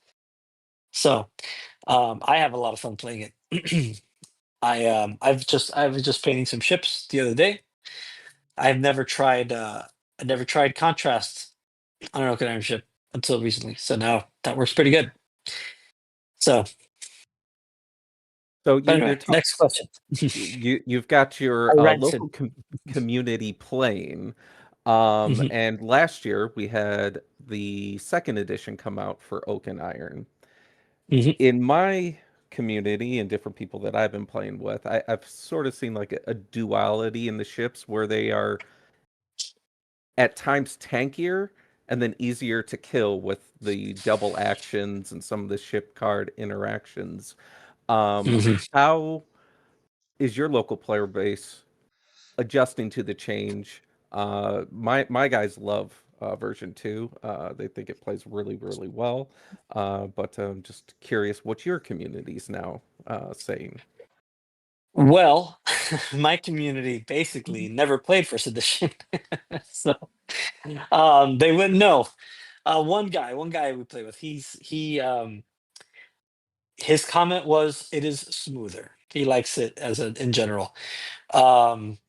He had a hard time always remembering the sequence whenever we come back and play Oak and Iron of the steps for activating a ship, which was one of the things that actually prompted me to change that. It does help, in my opinion. The new edition speeds the game up along nicely. It does make it play faster in a good way, kind of the way it was intended to be played more. It ended up playing that way for us internally, but we have the problem of we learn the games really quickly. We play so many play tests that we just fly through games. They seem like, oh, this is a good playtime, 30 minutes, an hour, or whatever, right? Like, but then when people get it, tends to be a little longer. But yeah, that to me was the biggest thing. It just simplifies it. It's a little easier to think about what you're trying to do tactically and sailing your ship, as opposed to the order you have to do things in. Right. Not having to remind people to do their seamanship action just to see if that bonus is available to them is awesome. I don't have to repeat myself every 5 minutes. Yes. But yeah, so that's good. With the switch from the Silecast to resin Mhm. and Mhm. the size of Firelock has going to the resin print, and I'm holding one of the new galleys that I was just assembling while we were chatting here. Have you noticed a big change in your production, being able to easier do the resin printing, or was the Silecast easier for you guys? Well, the Silecast is a lot faster, tons faster. So, I mean, typically, we would run it for a few days, and we'd have enough for like a year with the Silecast.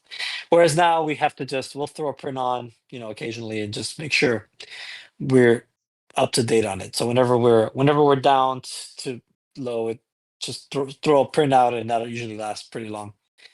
The 6 rate, the galley frigate, sorry, the galley frigate has really actually done really well. It's done much better than the galleon and the 3rd rate. That's probably Galleon is been our so most good. successful edition. I know the galleon's amazing. That's one of my favorites. It's But dangerous. the galley frigate the galley frigate has just been, for some reason, the hot seller of all our expansions. That's the one that has done the best so far. Now, So the galley frigate is for England and pirates, I believe. So does that mean we still have to get like a Dutch special ship and a French special ship or variant out there well, to? so No Dutch policy. we No could, yeah. Dutch. The 4th rate that's coming out will be a Dutch ship. The Urca will be another Spanish one.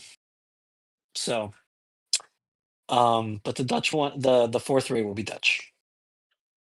The Okay, Dutch will get their ship. Yeah, all right. Well, it just leaves France So- needing something. yeah. We'll get French something eventually.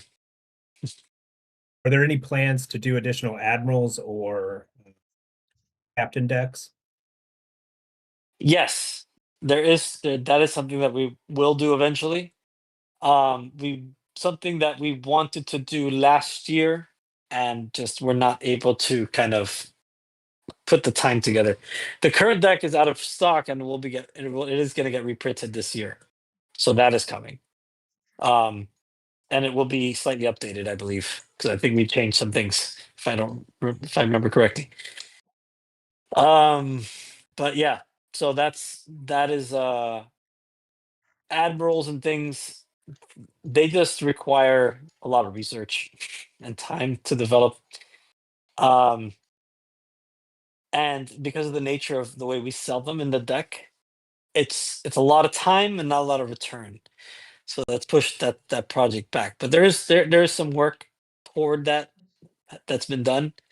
So eventually we'll get that out. I think that's a good chance we'll see that in 27. a bunch of new admirals and things. And there's the Portuguese are right on the cusp of being included in that deck if we can make it work, so that you can have a new nation to play as well. Oh, that's pretty exciting.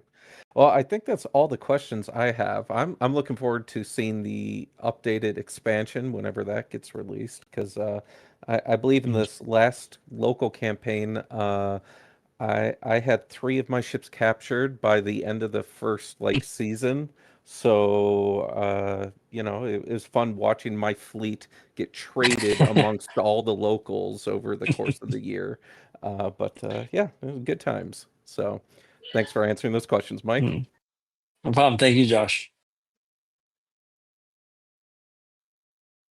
Just have one final question related to Oak and Iron is there was talk at some point of an American Civil War fan expansion. I don't know if that has gone forward at all, and if there were plans for any other possible different periods with the system in the queue at any point. Yeah. So again, the Civil War expansion, that's another fan project. So it's like a kind of Blood and Crowns, Blood and Bayonets, Blood and Valor sort of deal. So the guy who's working on that has gotten a lot of work done, but we will it's not quite ready yet. I know, but he's gotten, I know he's run it at a local convention, and it seems like it works. Now that is going to be so that is something that would not get models and things. It's going to kind of be we haven't decided, the game this is not done yet. We don't know exactly how we're going to put it out. It could be digital models. We might mess with that. But that is something that will hopefully be out eventually. Yeah, I think that I mean, kind it of will goes be. It will be. goes back to the Mhm. earlier element of potential open gaming license or setting Right. up some sort of framework for folks to partner with Firelock to lend some bandwidth to you guys. So that Right. might be one venue, that and possibly some of the digital files, to kind of share that revenue stream and expand the bandwidth for Firelock. So that's definitely exciting if that pans out. Along the lines of other game systems, we have a couple of questions. Is Blood and Katanas still going to be a thing? Yes and no. So, as I talked about earlier, Blood and Plunder is kind of expanding its breadth across different regions and sections. So that it will be a thing, but it's going to be part of Blood and Plunder proper. So it's actually actively being worked on. It's kind of a fan project right now, but it is official Blood and Plunder because it falls into that time frame. So we're talking about 1500s for the first thing. I believe it's 1500s. Could double check, but there's some guys working on it now. And that'll feature as part of the game. So it'll have model ranges, it'll have ships, and it'll have the whole 9 yards. So that'll be coming eventually. And for the sake of Dan, who couldn't be here, how about that Great Northern War product? I've started to read it. It's really good. It's really interesting. Now the only problem with it is it doesn't fit in that scope. It doesn't fit in our colonial scope of what we're trying to do. But we'll see if we can't find some creative ways to make that work for him. Well, nothing is totally decided yet, but once I can finish reviewing it, I can meet with Dan and we can discuss it and see what we do. All right, let's jump into a couple more live Garrett? questions, and then maybe Tyler can grab a couple of the prepared questions off the rest of the list there, and then we have one more at the end here. How many we've got left on that prepped list, Jason? So I know how to plan. That's a great question because I've kind of jumped around and I've kind of combined some. So Tyler's going to have fun trying to figure that out. I'll sort that in the off camera. Okay, all right. Garrett, how are we looking? Okay, I've got 3 questions that have popped up into chat. First, coming from Benjamin Paul Guard, what are the upper limits of the sizes of the ships for Blood and Plunder, and what considerations would there be in introducing larger ships? You'll know soon. Uh, Liam I might don't want to mind jump in on saying it. this too. Yes. Well, He's still awake. one of the ships that we'll see this year is a larger ship. It's larger than the 6 rate. It's essentially it's going to be roughly the size of the galleon, but it's going to just simply be called Man of War. It could function as a 4th or 5th rate, respectively. That's pretty much it. That's about as high as we plan to go in size. I think anything bigger than that becomes impractical to play on a skirmish level. There is a rule set that I've been mulling over to play Blood and Plunder on a grander scale, where it's not individual models and no longer a skirmish game anymore. That's if we, depending on what we do with that and where it goes, that we could potentially see some larger ships, but I don't think we would sell models for that. We'd probably just provide STL files and let you print them at home. And because at that scale, you could have any size ship really, and it would work. As long as you have the space, of course, which very few of us do. But for those of us who are fortunate enough to have it, it could be an option. Liam, do you wanna touch on that a little bit? I mean, yeah, we have actively been discussing a ship, a warship that is a 2-decker, a small 2-decker, mainly because actually larger ships didn't very often come out of the big 3rd rates, 2nd rates, 1st rates. They didn't very often come out of European waters. It was quite rare. But you did get small 2-deck warships. So we've been trying to find a way. There's, as Mike said, and he knows all about far more than I do, is the constraints around what we can create as a model. There's also, the constraints of what can be done within the rules as well, because once you start getting to larger ships, you have to start thinking about larger guns, and you don't want a situation where basically, your existing range of smaller class 2 ships last about half a turn. Yeah. There's got to be some balance there. So it's a tricky project from that point of view, but we're quite determined to do it because it's necessary for things like when we get to the Red Seas, and it would just be a really fun addition as well to have a slightly larger 2-deck warship as well as the galley. Yep. I think that answers that sufficiently. Okay. Next, I have from Weasel War Games. When are we going to see Oak and Iron Forts? Oh yes, the Oak and Iron Forts. So that kind of actually falls in with the campaign. I did forget to mention that as part of the campaign system. The idea would be coastal assaults and things like that would factor in, and then you'd have the option to use forts. So that would fall in with that. And we'd probably have a few just kind of like, I don't think we'd ever include them into the typical competitive game, but it would be more of a scenario driven thing. But yeah, so that'll be that would be in that project. Okay, and this one just came in, I think, from all the ship talk. Would we see different ships for natives or possibly the Africans in the if a pirate expansion? Say that one more time, sorry. Uh, It's different ships. Is that what it was? For the African? Yeah, different ships, or I guess boats, possibly for natives and Africans, specifically, I think for the if a pirate. Not currently. It's the Piraguas kind of already cover it. Honestly, Piraguas and canoes that we have, they get the job done. If it proves very popular, there's a lot of demand. We could potentially do something just more skinned in the direction, if you will, kind of like we did with the North American canoe. But other than that, no.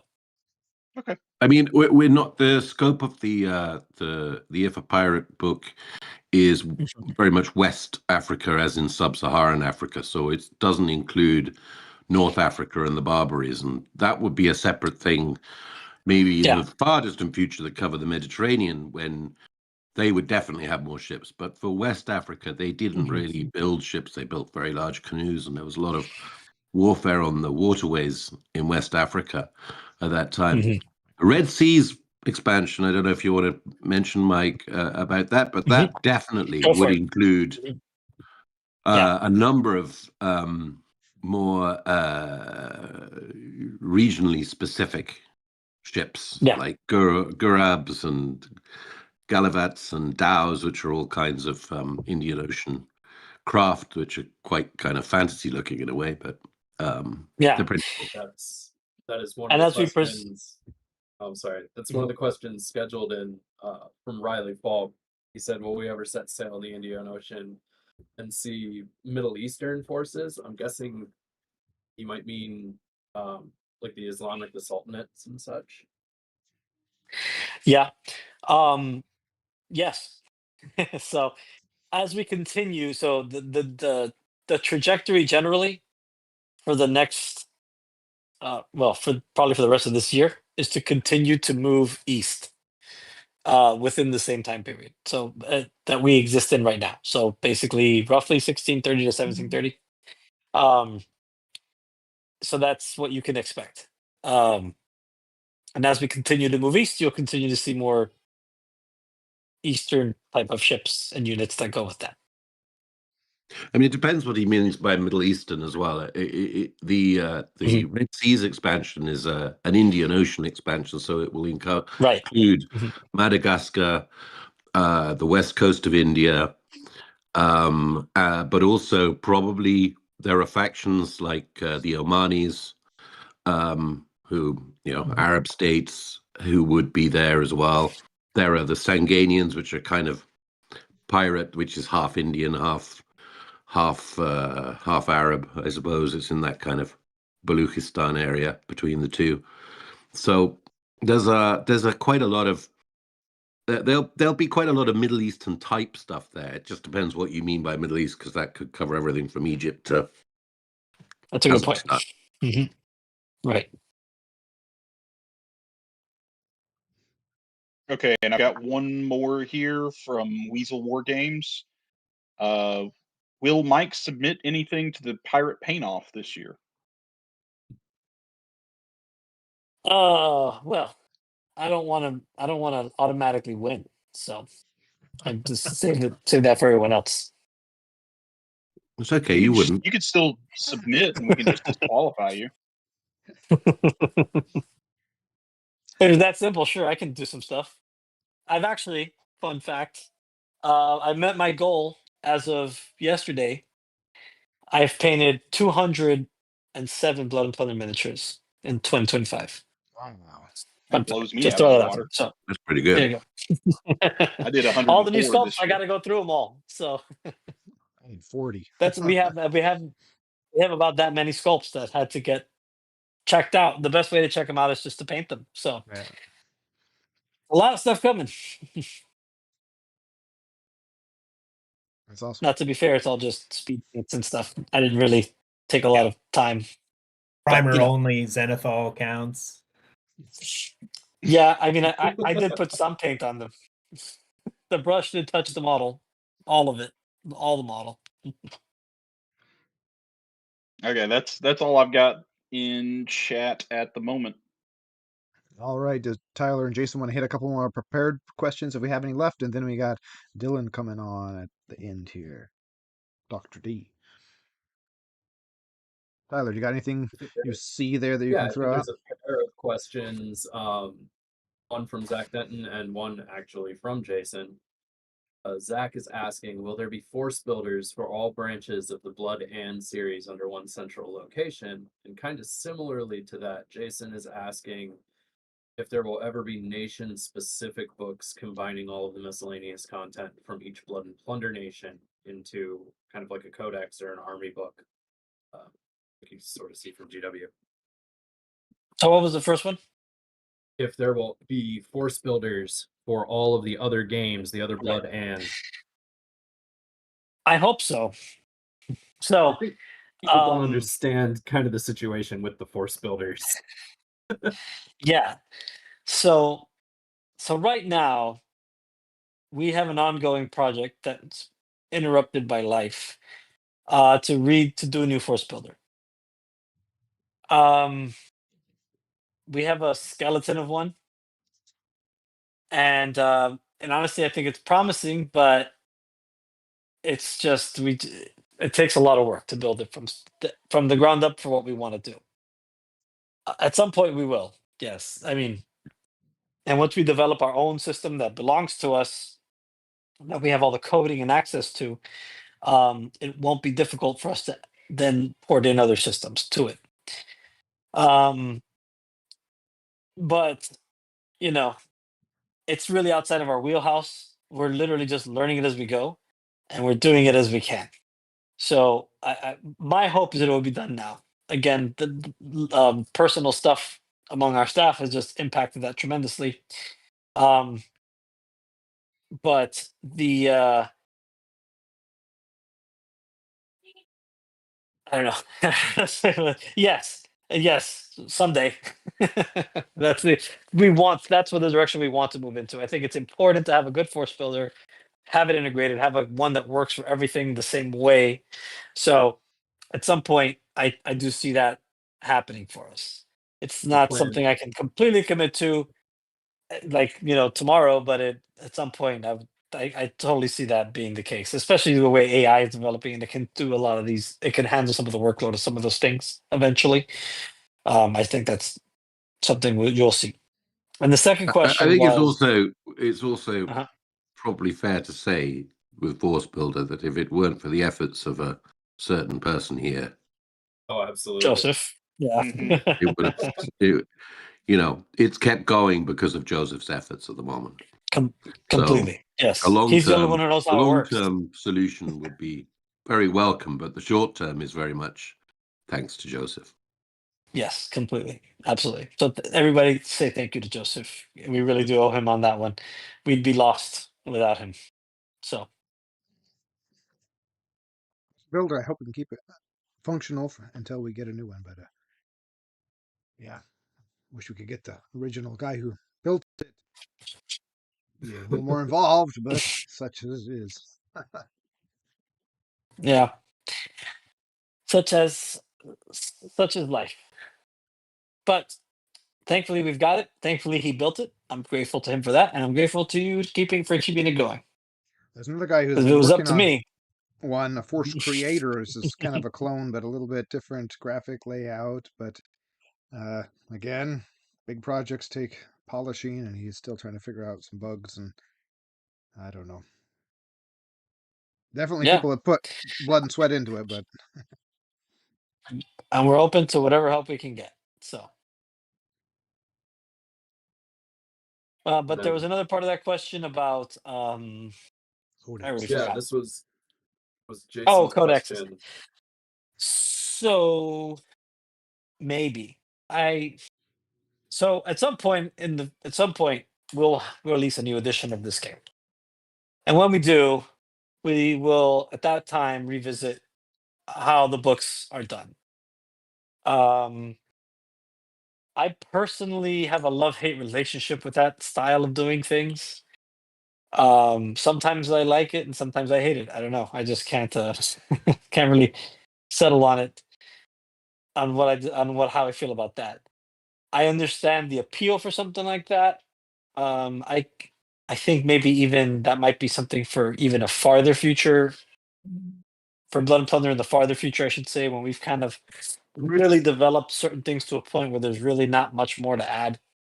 I think at that point, but as of now, considering the broad stretch of timeline that we have and all the stuff we want to do, I you'd have to have several books for for each faction and nation and things, and some will be really small.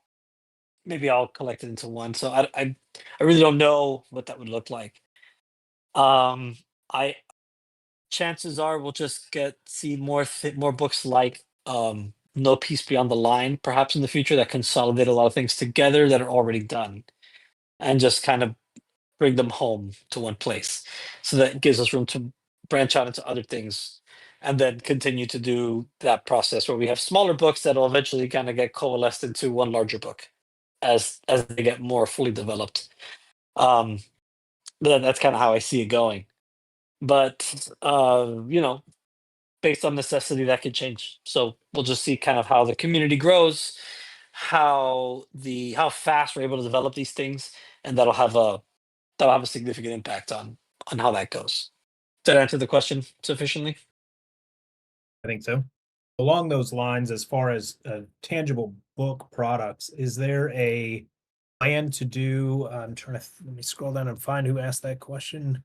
Dennis Bolin was asking, related to the big books, like there's the big faux leather red and black. Would there be plans to do a blue or a green one with the new Jamaica and I'm a Pirate, possibly as a bundle? No, at least not right now. Considering the tariff situation, that makes those books basically totally outside the realm of possibility right now. Those are very expensive books to make, and the margins were never high. We just did them because we really liked them, really. But at this point, like, we'd have to sell a book for probably like $160 to make it worth it, and because really the size of it doesn't matter too much. It's what you're mostly paying for is the cover and the binding and stuff. But the factories we use, anything within like 300 pages, 400 pages doesn't really make any price difference. Yeah, along those lines, there's a little bit more depth to his question that I didn't go into initially, but since you brought up the tariff aspect, he suggested potentially U.S. printers. There are several that do Bibles and alternate materials that have a similar style cover and or page type. If you guys have looked at those as an option to get away from the tariffs. We have, and we have an American book printer that has we've been using them for a while for lower run things, like Blood and Valor was initially printed through them and stuff. But lately they've really been very I guess they're trying to take advantage of the tariffs, but they've been very competitive, and Blood and Bayonets was printed with them. The new War Stories was printed with them, and a good chance Rise of the Buccaneers will be printed with them. Brigands of Arja is going to be printed with them. So they have all those options, but once you get into that territory, it really goes up dramatically in price, especially when you go to the 8.5 by 11 format. If we did smaller, non-color kind of stuff, it's more viable. But there's a reason Bibles are expensive. Trying to look like that, right? And Bibles, I promise you, sell much more than Blood and Plunder books do. So, they can get the volumes that we can't get to. So it's not very viable, unfortunately. And a question for me that kind of, I know some of it already, or some of the answer already, but I'll just ask it on here for everybody. Building off of that, you guys Firelock has been bringing things over stateside, doing more and more stateside. So I just found out recently that you do the plastics over here, or have been doing the plastics over here now. Yeah. What is still coming from China and is going to be impacted by like any supply goofiness? And what have you guys been knocking out here stateside that's still like in-house? People are asking about getting the alternate ship cards and things like that. Yeah, so cards is the biggest thing. We have a US card printer, but they're expensive. We typically use them for things. We use them for things like the ship cards and boat cards and the faction cards that come in the starter sets and whatnot. because they're just getting a lot of one card. It's not too bad. And we just prefer to work stateside when we can because it's just a lot. It's just such an easy process. We can turn things around faster. You don't got to wait for things to come across the ocean. We just prefer to do it when it's possible. But the card printer we use, unfortunately, I mean, it's substantially more expensive to do it here, which is why there's no unit cards in stock right now. So those will be in the Kickstarter project, so we can kind of lump it with the other stuff that we got to get from overseas anyway, and that makes it a little more viable. So there's and that's the main thing really right now is the cards. If we had to make certain things that were just is stopping us, so certain things like making tools for plastic sets, something we can't really do right now. It's just too much risk. Because I'm sure we could do a Kickstarter and fund it and all that, but then if it doesn't really, we need to do really well for it to make sure it gets the amount we need on the front end to pay for it and bring it in. So it's kind of risky. When we did it with Raised Black, we did it around a major thing, and it took years and years of development to get to that point. And I don't. Part of the point of this year coming up and focusing on Blood and Plunder is we don't want to. It's just you start working on these projects, and you realize you're like 2-3 years in, and nothing really substantial has come out for the game in between. So we're trying to change that. We want to make sure that things are going to be out more consistently, especially for Blood and Plunder, which is our bread and butter and our ultimate, our original game and the thing that we're the most dedicated to overall. So we want to make sure that stays consistent with releases and gets the focus that it needs. And doing projects like that require a lot of time investment, but then and now have a higher cost commitment. It's just not super viable at this time for us. But maybe I think I mean I really want to do more than anything. I want to do a size 3 plastic ship. I really want to get that done. We just need to find a way to do it safely and maybe wait for the tariff situation to change to where we can go forward with confidence that we're going to be able to pull it off, without losing our asses on it. So I think that pretty much handles or pretty much covers it. What you guys have been building here, and even to an extent when we're going to see more of the hard plastic kits, if and when down the road. yeah, and we want to do more. We like the plastic, and now that we've done it and we've learned what not to do along with what to do better, I think we could do some really nice kits going forward. But again, it's just we need to grow the game really more. Is for it to be viable with the current tariff situation, or the tariff situation needs to change. One of the two. So if one of those two things happen, that will make it so that that we can see new plastics sooner rather than later. Right.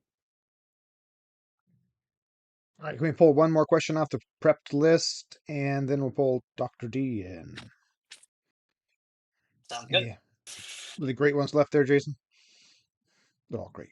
I'm going to split this a little bit from what was asked, but are there any plans to do an organized play kit or Blood and Plunder or the other game systems that is separate from Summer of Plunder to help? Because you brought up the expanding the game and growing it, that's an option. How can we build an organized play kit to help support stores and to help quartermasters or other players grow the game?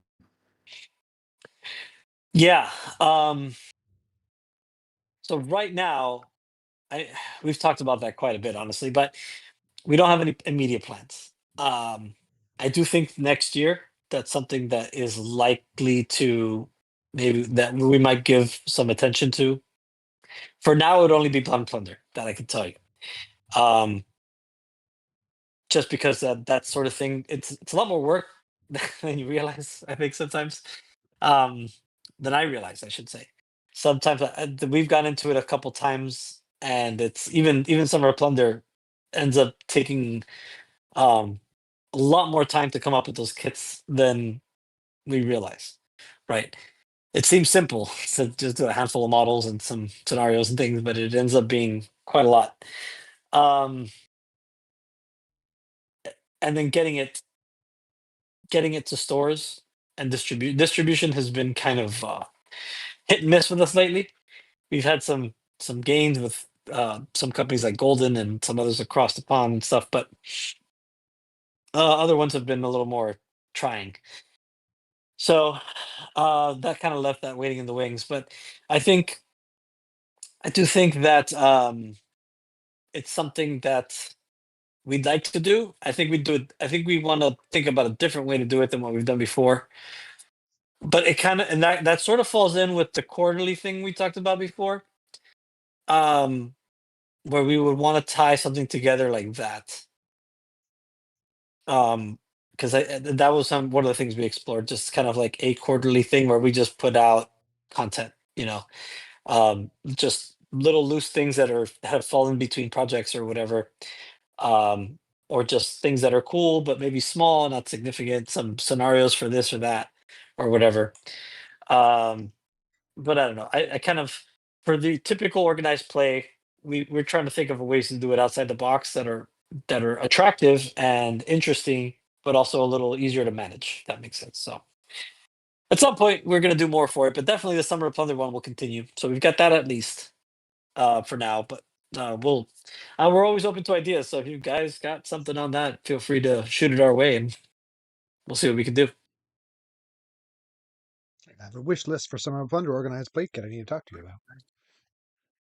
See, it's already started. It's already January.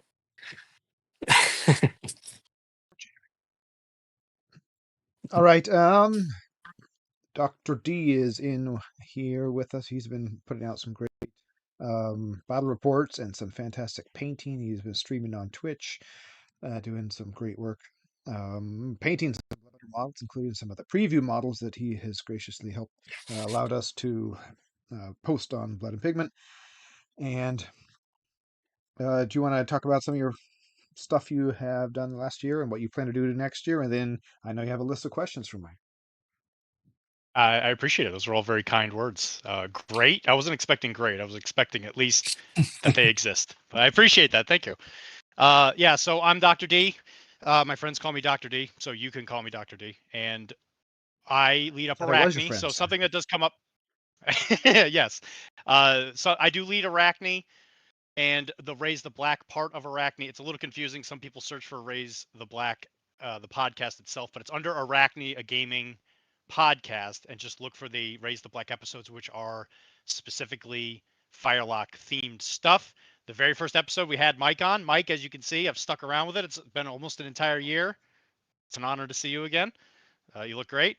And before all that, I'll kind of go over like what we've been doing. So yeah, we got a YouTube channel, which is Arachne, a YouTube channel, which we've done quite a bit of Blood and Plunder stuff. We put the raw footage of the podcast and stuff up there.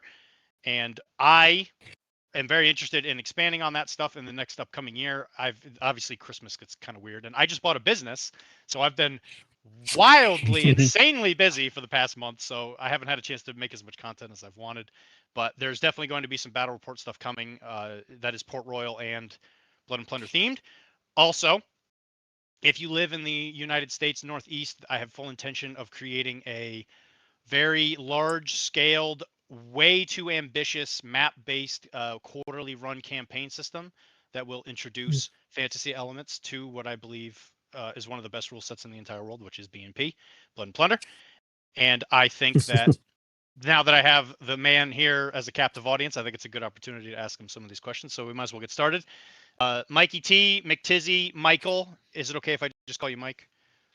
Whatever you want is fine. Call me anything you like. Excellent. Cool. So the very first question that I get asked a lot of is, how is it that on a daily basis you manage to remain as cute as you do? And what is your daily beard treatment regime? Well, it all starts with not dying. When you die, your hair tends to fall out. So staying alive is the first step to beard maintenance. Then I shower. That's a critical one. Excellent. That's Common in the basically gaming it. world, not common. No, that's true. That's true. It's a very rare thing. Very rare thing. But I like to be an outlier that way. So I see you're an ambitious man of culture as well. I like that. I try Next, to be. hey, I appreciate it. As a man who bathes fairly regularly myself, I gotta say I'm a big fan. So to put it into perspective, when you talk to people who ask you questions, I'm sure you've answered the same questions literally a billion times. Ask about when's the new boat coming, blah blah blah.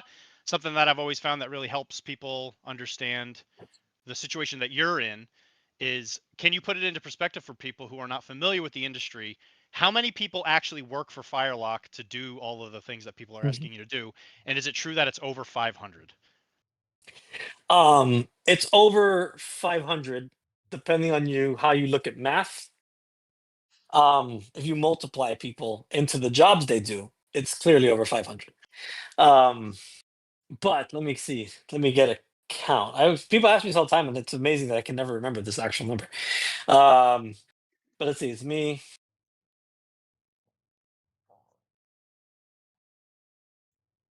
Nine. It's nine people. 9 full-time and part-time employees. Of those 9, 5 are part-time or full-time. Sorry, 5 are full-time, including myself. So I think that helps put it into Engagés, right? perspective of like, Plus some engaged. Well, the engagés are the part-timers. are they also Unpaid timid? Is that, or interns. is that why you're getting rid of the timid rule? Yeah, they've gotten bolder lately, so that's why. Ah, It's see. proven to me that they're no longer timid. Yes. That makes perfect They're sense. not gonna have bold instead of timid, which isn't an appropriate rule for them, but they'll have it nonetheless. Anyway, I thought that would be useful for people to know, because I think when people ask you to do all these billions of different things, they got to realize that it's literally less than 10 people making all this stuff. And I feel like people would really want to know that. All right. So something that I did want to ask is, for the way you guys write rules is every single time there's like a new nation or a new unit or whatever that comes out, there's like obviously like a new way you can look at the cube, and there's like different ways you can use the rules to interact with stuff. When you have something that is radically brand new, kind of like De Portuguese, which I think I said that right, from the preview, he has the very unlucky thing that's going on for him, where he only has one luck, one penny. I can't remember what the name of it. Fortune. There it is. Fortune. I did it. I know how to play this game. And how often do you find yourselves wanting to exit the more maybe like traditional rules writing to do more like kind of radical stuff like that? Well, that's a lot of Joseph Forster's influence. He's always trying to do weird stuff and make the game random and nonsensical.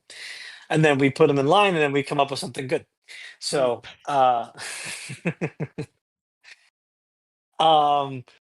that's yeah. I mean, for me, I tend to want to. I've enjoyed some of the random stuff that he's been throwing out, and it's kind of pushed me in that direction a little bit. He's influenced me in that regard. So often it's just kind of something where we'll just come up Random with is some thematic. crazy, randomly thematic. So we randomly come up with these thematic things and just try it out, throw it on the table, see how it goes. And we're like, this maybe not so good, or sometimes it's really fun and interesting and cool, and we'll roll with it. So I don't know if that answers the question sufficiently, but that's the answer. Do you Distinguished find Medea, yourself that's leaning? what's random, Mike. That's you. Well, that was, you inspired me. That's why I Oh, channeled my inner Forrester. So if Captain Joe is put into the Mhm. game, he had better have inspiring and very random rules. Yes. You got to hear it from me first. All right. So in line with the stuff you were talking about with the Port Royal expansion that will eventually add boats, what are your thoughts on having stuff like upgrades and scars that you could actually put on the boat itself, very similar to like how your characters can have like boo-boos and all that stuff? Yeah, well, that'll be part of it. Initially, with the beta rules we put out, that won't be in it. It'll just be kind of for one-off games, just test the mechanics. But yeah, the idea being, for sure, the Nassau campaign that we're dreaming up is the ship is part of your roster. So what happens to your ship in the battle will affect what happens going forward. And you'll damage, permanent things, upgrades, and things like that that you do to your ship as you go will be part of the way that campaign works. Figured. Somebody that is close to you asked me to ask a question similar to that. So yeah, I'm sure you are aware of Nigel. He wanted to catch. That was an idea he had. All right. I'm So trying any to keep him thoughts? as far away from me as possible. For what Yeah. it's No, worth. I don't blame you. Yeah. But- Yeah. I don't blame you. Yeah, yeah. I'm sure he'll love I'm just hearing kidding. that. All right. Are there any thoughts on eventually introducing a fantasy element to Blood and Pigment? Not to Blood and Pigment. They already have enough random fantasy stuff going on in there. Any fantasy elements to Blood and Plunder that people could play, even if it's not a tournament legal type thing?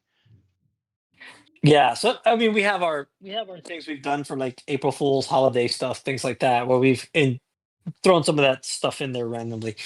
But as far as in the core game, no. We have presently a full fantasy equivalent to Blood and Plunder. That is written and done. It's one of those projects that will come up at some point. But it's in the same vein as like Blood and Crowns and whatnot. So it'll be we were just kind of sitting on it, just trying to decide on the scope of that project, how much we wanted, if we wanted it to make it a core game line, and so it's still sitting there waiting to decide exactly how far we're going to go with it. But part of that is this next year we'll be telling in that because we don't want to overcommit on core games, right? So lots of people have made that mistake in the past, and we don't want to make a game that we want to say we're fully supporting, then not be able to fully support it, or it loses, other games lose support for its own sake. So it'll come out in one form or another, but that's something that will be in the future. But not within Blood and Plunder. It'll be a separate game entity, kind of like Bolt Action to Conflict 47 is a good example of how we'll do it. So it'll be like Blood and Voodoo. Something like that. Yeah. Blood and Sorcery is the working title. Okay, that makes sense. Because I was talking to your underlings, Emily and Dan, and they both are chomping at the bit to make more Yes, I fantasy know. type models. And they keep telling me that you're the one holding on to the leash. And Mhm. one of the That's episodes correct. coming out for Arachne might cause you some hassle Mhm. in the future as people harass you. I'm not sure if you've been warned about that. That's fine. Anyway. They asked me what I could. They asked me what they could and couldn't say, and I told them mostly because I was too lazy to think about what specific requirement or limits I wanted to put on them, and I figured I'd just do damage control and let them say whatever they want. So that was the decision I went with, and I don't regret anything. They were very kind to you. I'll give you that. They said that you're actually apparently like a pretty swell guy. So that's good news. Well, they're good all right. liars at least. They are, and I couldn't believe. Like I could hear all like they were sitting there. I could hear the money in their pockets like jingling around from all of what you told them to tell. You know, it's good stuff. Are there any thoughts on making something like a tournament kit similar to the Summer of Plunder type box, whatever you want to call that thing, for doing like tournaments and all that? I'm not sure if you're aware of Infinity, but I'm sure if you are, you know what the ITS boxes are, where you get like specific stuff that you can only get out of those boxes. Yeah, I'm not familiar with the ITS boxes, but I'm familiar with Infinity. But yes, that kind of goes in hand with the organized play question I answered before, where it's a matter of bandwidth for us for sure. Like I said, we do plan on doing a tournament package that will be out, that we plan to update at least yearly. That's more of a like document kind of thing. So rules, limitations, maybe if I don't think it'll be necessary, but if we needed to, a ban list or something. But just stuff like that, scenarios. Having it tie in with organized play is not something I really thought about, because that's essentially, I think, what you're saying. But that's certainly something to consider. That might simplify the whole process, so we kill two birds with one stone. So just different ways to kind of get that swag, if you will. So if you're not a tournament player but you want the cool stuff, you can just do it through the organized play and all the way around. So that's interesting idea. Yeah, and I just know that nerds really love like swag. So like if you had a little patch that just had Captain Kidd on it or something, people would go crazy for it or whatever. All right, so as a content creator, and some of the people here who have probably made content at some point, and any future content creators that might be like Dex is now in the chat. Hi Dex. what can content creators do that will help Firelock out the most? Have you noticed that if there's anything in particular that we do that really gets the gears going for people, where you like see an uptick in sales or whatever? Is it battle reports, painting guides, whatever? Yeah, that's a good question. Thank you. So I think in general, really anything helps, right? Like the more chatter and the more people are gonna engage with the game in different ways is always helpful. Um, I do feel like there's I know Blood and Pigment does some battle reports. I know that Dexter Heidi has done some with Plunder Den, and a couple others. I know you've done a couple, but I do feel like when you search YouTube, that's probably the thing that's maybe most lacking right now, as far as on the community side. 'Cause I think in every other aspect, there's a lot of stuff. But compared to just some other games, there's tons of some games that are like this game has so many battle reports. Why? But like I don't know anybody who plays that game. There's tons of battle reports out there, but I think that's something that people really like. Especially, I've noticed people just like to listen to battle reports while they paint and stuff. But I think that's the one thing that the ones that are out there are good. I know I really like the Blood and Pigment ones. Um, not that they're better than the others, but really anything, honestly. I haven't been able to pinpoint any one thing that I think does better than others. I don't I don't think I have the tools to do that properly. Uh, but I do notice that, and I bring up battle reports because I think that's the request that we get the most.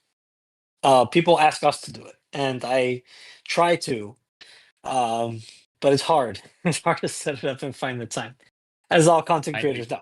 It's difficult. uh, Yeah. Well, we have underlings that I can just force to play, but then they're not doing their other jobs, so that's the problem. Um, the 10,000 other things they have to do have to get put on hold, and the 10,000 things I have to do get put on hold. So it's just difficult to come up with it. But we do get asked for battle reports quite a bit. Um, It's funny like from my perspective from because our battle Mhm. reports are some of the worst stuff we put on out. Really, I mean, just as yeah, far as what they get for views and stuff. I put a almost big like a one, Mm. thing. put a bunch of hours into it, and I got like 300 views. I'm like, oh boy, okay, I don't know. But Yeah, yeah, it's we've it sense, but that's I don't know. That's just what people say. I don't know because that's what I hear, and but then often people will say that, and then you don't see it on the other side. We've had quite a few experiences with our where we feel like there's this demand for something, and then we put it out, and it's crickets, right? So Yep. two noisy people can make a demands make you yeah, think there's a demand, but it's hard. But can I Now, but I I think rephrase I guess that really question? Most, Joseph, is it faction reviews? It's really preview stuff, which is cheap, Preview. easy content, and it just comes from yeah, Firelock, at least lately. And then some of you'll the do. bread and butter stuff like the ship stat page and the making the plastic sloop video is one of our best one, and just the quick start guide to learning to play Blood and Plunder has the most views on our channel. So some of those obvious, real helpful, basic information stuff are real helpful. But yeah. I personally really, and that's I mean I don't know. I'm not a good metric. I'm trying to find this one. I really enjoy all the like content about people theory crafting things, list building, going over. Like, there's one channel that has like a gazillion videos. Trying to find it. Let me see. I always forget the name of it. It's a really easy name to remember. Forum Gaming, Chris has I been putting out forget a it. million little videos on every single commander. It's impressive. That one, yeah, yeah. That those are fantastic. I really like those. Um, I'm trying to. Of course, I'm scrolling through my history now, and I know I just watched one. Now I can't find it. Anyway, doesn't matter. You guys will point it out. I know there's the pirate round is one. Uh, gosh, now I really want to find it now. We But Wargame has you been would doing a say, lot lately. So, but uh, you do think vocally people come to you asking for battle reports the most, even if that's not. yeah. As far as content, like that's they're asking us to do them. So I don't know if they just want us to do it or what, but that's basically what it is. Somebody wants Um, to recreate that Beast of War battle report thing you had way back when. Those were so great yeah, and really that great might intro to be the game. what it is. Yeah, COVID put an end to those things. Could Uh, also be that they mhm. want the how to play videos because the ones that are out Yes, currently are I know. very old. But see, they don't ask for that. They don't ask for how to play videos. They ask for battle reports. So, but yeah, that's something that is been on our to-do list for a while. Oak and Iron needs one as well. Port Royal needs one. They all need one. But those things take time. We'll get to it. Chop chop. Come on. There's 500 people Well, working at Firelock, and you want over here just doing this? well, you guys could do it. You guys do it better than us. Joe, I think Pigman has a pretty good one on ships for Blood Plunder. That's a good one. So Yeah. I got some more in the wings just Yeah, need to everything. finish them up. But I got the studio set I up. I watched that one and now I know how to play the game properly. So There you go. that was helpful. All right. So before we go on a complete and total different diatribe, is there any intention of going far? And this might even be a Liam question because he seems like he's the historian of you guys. Is there any intention of Very going much so. far back enough in Blood and I keep wanting to say Pigment every single time. Blood and Plunder to include characters like Francis Drake and even stuff like before Jamaica. Yeah, clearly you weren't watching earlier because we've already talked about this. Next Yeah, question. listen. I No. was here the whole time. Oh my gosh. I have Yes. 500 employees I need to manage, okay? And you're sitting here making fun of me for this. I just want Francis Drake. Gosh dang it. You will have Francis Drake eventually, one day. Yes. Probably. Gotta Anyway, destroy that Spanish Armada. I think we Yeah, have talked several times about doing Elizabethan sea dogs and conquistadors, and not just conquistadors in the New World, but the Portuguese conquistadors in India. Mhm. So once we have our Indian Red Seas thing, but we're talking about Mhm. a couple of years down the line, probably. But Yeah. but it would be great to do the 16th century. Yeah, so so we're officially like setting forth the width and breadth of what Blood and Thunder will be. And basically it's a game that will focus on colonial skirmishes and conflicts from 1492 to roughly 1820. All over basically everything that isn't Europe. Essentially. Yeah, I guess that makes sense. Yeah. So that raises the question of when you do create the rules for like America and stuff like that, when you are creating something like an entirely new faction, that as of right now, there was something for the Portuguese and then they're getting expanded on. But like when you Right. introduce the United States, that's a full, completely new thing. What are your thoughts going into something like that? Thoughts as far as what? Like how we design it, what's the process, or just what we're gonna do? What would make the Americans different than like let's just say the English or the French or whatever? Oh, I got you. Well, I haven't I haven't jumped into that too much, but clearly we set out and I mean we pull from history. We look at things, we look at stories, we look at the way they fought, tactics they may have developed, certain things, and we'll try to find just as much information as we can. That's what we build off of. That's our typical process. Now, if you were going to do the Portuguese, for example, right? We have the framework for what the Portuguese are already, but because we're going in a broader scope, the beginning of that happens to the Portuguese in this If a Pirate book.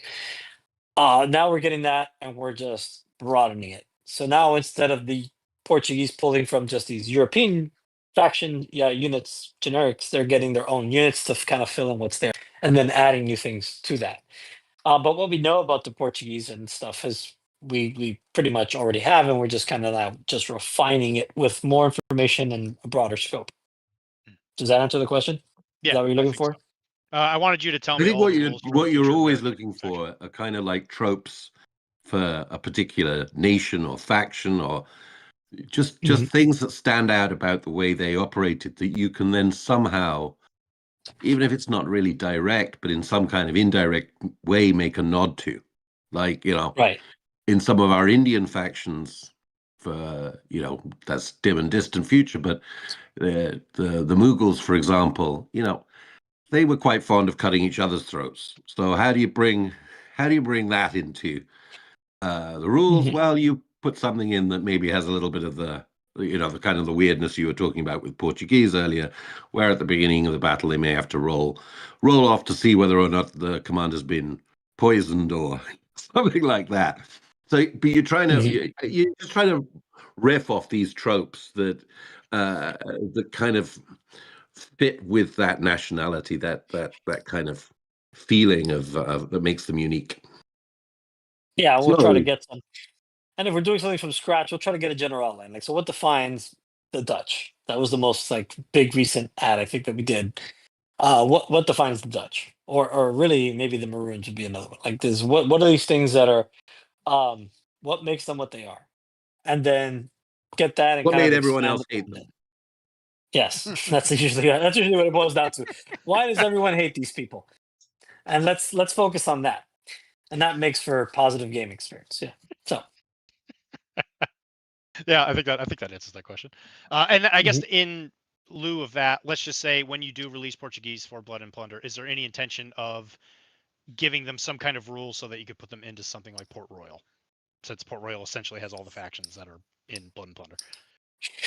well, Port Royal will already be able to pull it in through the rules in the appendix, so you can just use anything you want. But right, this was another question that was kind of touched on earlier, but the um, but we do plan on doing expansions for Port Royal, but they'll kind of live on their own, and we will pull from other things, and we'll go to unique places. Just kind of depends on inspiration or submission, or like what people submit to us to do, or something like that, and we'll just pull. So, like for Port Royal, the next thing will be the Nassau expansion, which will focus on running a pirate crew essentially, and it'll be more solo and co-op focused. But there could be we also want to do North America, so then like the French and Indian War kind of stuff. So that'll be something that you'll see in that vein as well eventually, right? So there's just it just kind of depends for those types of things, right? Like Port Royal, Oak and Iron, those are kind of like they're full supported games, but they're second to Blood and Plunder. So that's Blood and Plunder gets everything all fleshed out. The other ones will pull things in and out as we go. That makes sense. We're getting towards the 3-hour So- mark. You got one more question there, then we got to hit our I got live one more, questions yeah. before we wrap up here. And my last very question is, who was the coolest privateer in history, and why is it John Paul Jones? Go. Oh, John Paul Jones was a pirate, I believe, according to the song. So, if Nope. that's correct. John Paul Jones was an asshole, so brilliant. Englishman. Says the He guy was with the Scottish, technically. Anyway, yes, thank you Who's the very prof- much for everything you do. I appreciate it. Thank you. I appreciate you what you do. Been enjoying the podcast. And congratulations on creating soup. That's an impressive accomplishment. Thank you very much. I'll tell him. Thanks for coming on, Dr. D. All right, let's swivel real quick to any live questions we've got come in, if we have any, Garrett, and then wrap up with the last of the rapid fires from the prepared questions, and we'll call it a day. Okay, I've got two more live questions from the chat, and the first one comes from Dexter. And he says, how about working with another company like Perry Miniatures to build out some plastic sprues for Blood and Plunder? Well, we've explored that. Not specifically with Perry necessarily, but we've explored that with some other companies, and we've decided to just kind of do our own thing in that regard. There's a lot of things. So first of all,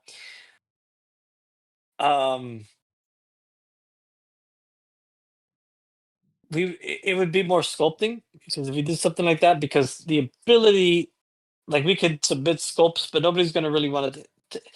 Let me not go into it too much, so I don't throw anybody out there. But basically, that's not feasible for us. That's a short answer to that question. We've explored that. We almost pulled the trigger on that. In fact, in some instances, and I'm glad we didn't, because it turned out we learned things later that turned out that would turn out to be not the greatest. Put it that way. So Yeah, it's there's a lot of potential liability and problems there, so that's not something we're going to be doing. Okay, and then I've got another question from Josh Shivak. Will we get more Firelock related T-shirts? My Raise the Black shirt has seen a lot of use. Yes, so we actually just talked about that the other day. We will be doing another round of T-shirt printing. We haven't been hot about how to do that for a while because it's expensive up front. But yeah, we'll have it. It will be sooner than later. This year we will have T-shirts. We will have them with any luck at all by Adepticon. So Bring back the Dutch Cool. Zeladen t-shirt. That was awesome. that was a good T-shirt. Yeah. I like that one. That one Is it going to especially. be specifically for the new Kickstarter or just in general Blood Plunder T-shirts? There will be a few. I know we're gonna do a Brigands of Arja T-shirt because Lily came up with a really cool design. We're gonna do our Skull and Bones T-shirts, and I believe we're gonna try to do at least one more thing. So Okay, cool. Let me check the chat. Just want to mention we tried to have Dexter on too here, but he had to work. But I'm glad he could jump into the stream. Thanks, Dexter. I think that's it for the questions in the chat. So All right, Tyler and Jason, what do we got left on our list? And we can do in 1 minute or less. Just kidding. Well, along the lines of T-shirts, whatever happened to the hat that was on Mike's hat at some point? The hat that was on Mike's head. that was a gracious gift from a Blood and Thunder player. Any other merch planned? Outside Flags? T-shirts, no. Although we did talk about hats. Hats is a possibility, but we'll see. Probably not hats, but swag wise, it just takes up too much time to work on. Things we're gonna do is just on the whims of our graphic artist when she just does stuff for fun. So You can get attractive Blood and Pigment ball caps at bloodandpigment.com/shop. that's true. You can. they are very nice. I'm wearing one right now. It's very comfortable. Oh, Jason's got one too. Everything else, I think we can forego. Possibly deal with. There's a couple of rules questions that I think we can just cover elsewhere, and some more financial things that are probably something for a different day. Financial things. Stuff kind of delving into Firelocks. Plans for international distribution, sales, how distribution works in the U.S., and just some of the more logistical things that I don't know if you want to speak to at all. Yeah, well, I can talk to one thing that is in the works right now. We do have some limited European manufacturing that's going to start up. Not sure how soon. We're still getting the wheels turning, but we are in process. It will be live this year at some point, probably the first quarter of this year. And that's primarily going to be for the miniatures. So the resin minis will be available through a European source. So you can buy them from us on our website, and they will be shipped from within the European Union. Potentially books will be following on the heels of that, depending on how that does. And ships is a little more of a tricky thing that we really want to get in going there. But we'll have to kind of see how that goes, and then basically just based on how it does, we'll continue to add to it as necessary. So I know that's a big thing for a lot of people. It is not in the UK, unfortunately. I know we have a lot of people asking the UK, but we don't have any such connections in the UK right now. But this will be for the EU, which I think is still better for people in the UK to get from there than it is from here. So hopefully that's helpful. But yeah, so I'm hoping that does well, and we can grow it and really expand in that regard, and really make our stuff more available on the other side of the sea. Nice. Last chance, Tyler. You see anything else on that list you want to pull off before we wrap it up here? No, I think much like Jason, we've covered all of it that's on there. I'm not seeing anything that you didn't catch. Good deal. All right. Did we ask Mike everything yet? Is that what the other A stood for? I thought it was. Who is I your thought it was no? anything. Ask Mike everything. Well, thank you for coming on, Mike, and enduring all that. And thank you for everyone else for coming on and participating and taking time out of your New Year's Day. Sorry for the bad audio visual here. I'm working under poor circumstances. My office got wrecked with a building fire, so I'm at home on my internet and it's just not working as well as my office. So my Yeah, it's apologies for that. understandable. It's okay, but thank you. I appreciate all of you guys, everything you guys do. Like, we make this game for the community, and we keep going for the community, even when it's tough. So we really appreciate you guys and everything you do, and we're glad that you just continue to enjoy all the crap we put out. So thank you. Thanks a lot, everybody, and I think we'll end it there. Looking forward to 2026, especially for all the Blood and Plunder plans you got laid out. Thank you, everyone, for coming in and watching and participating Glad and to hear. tolerating the visuals.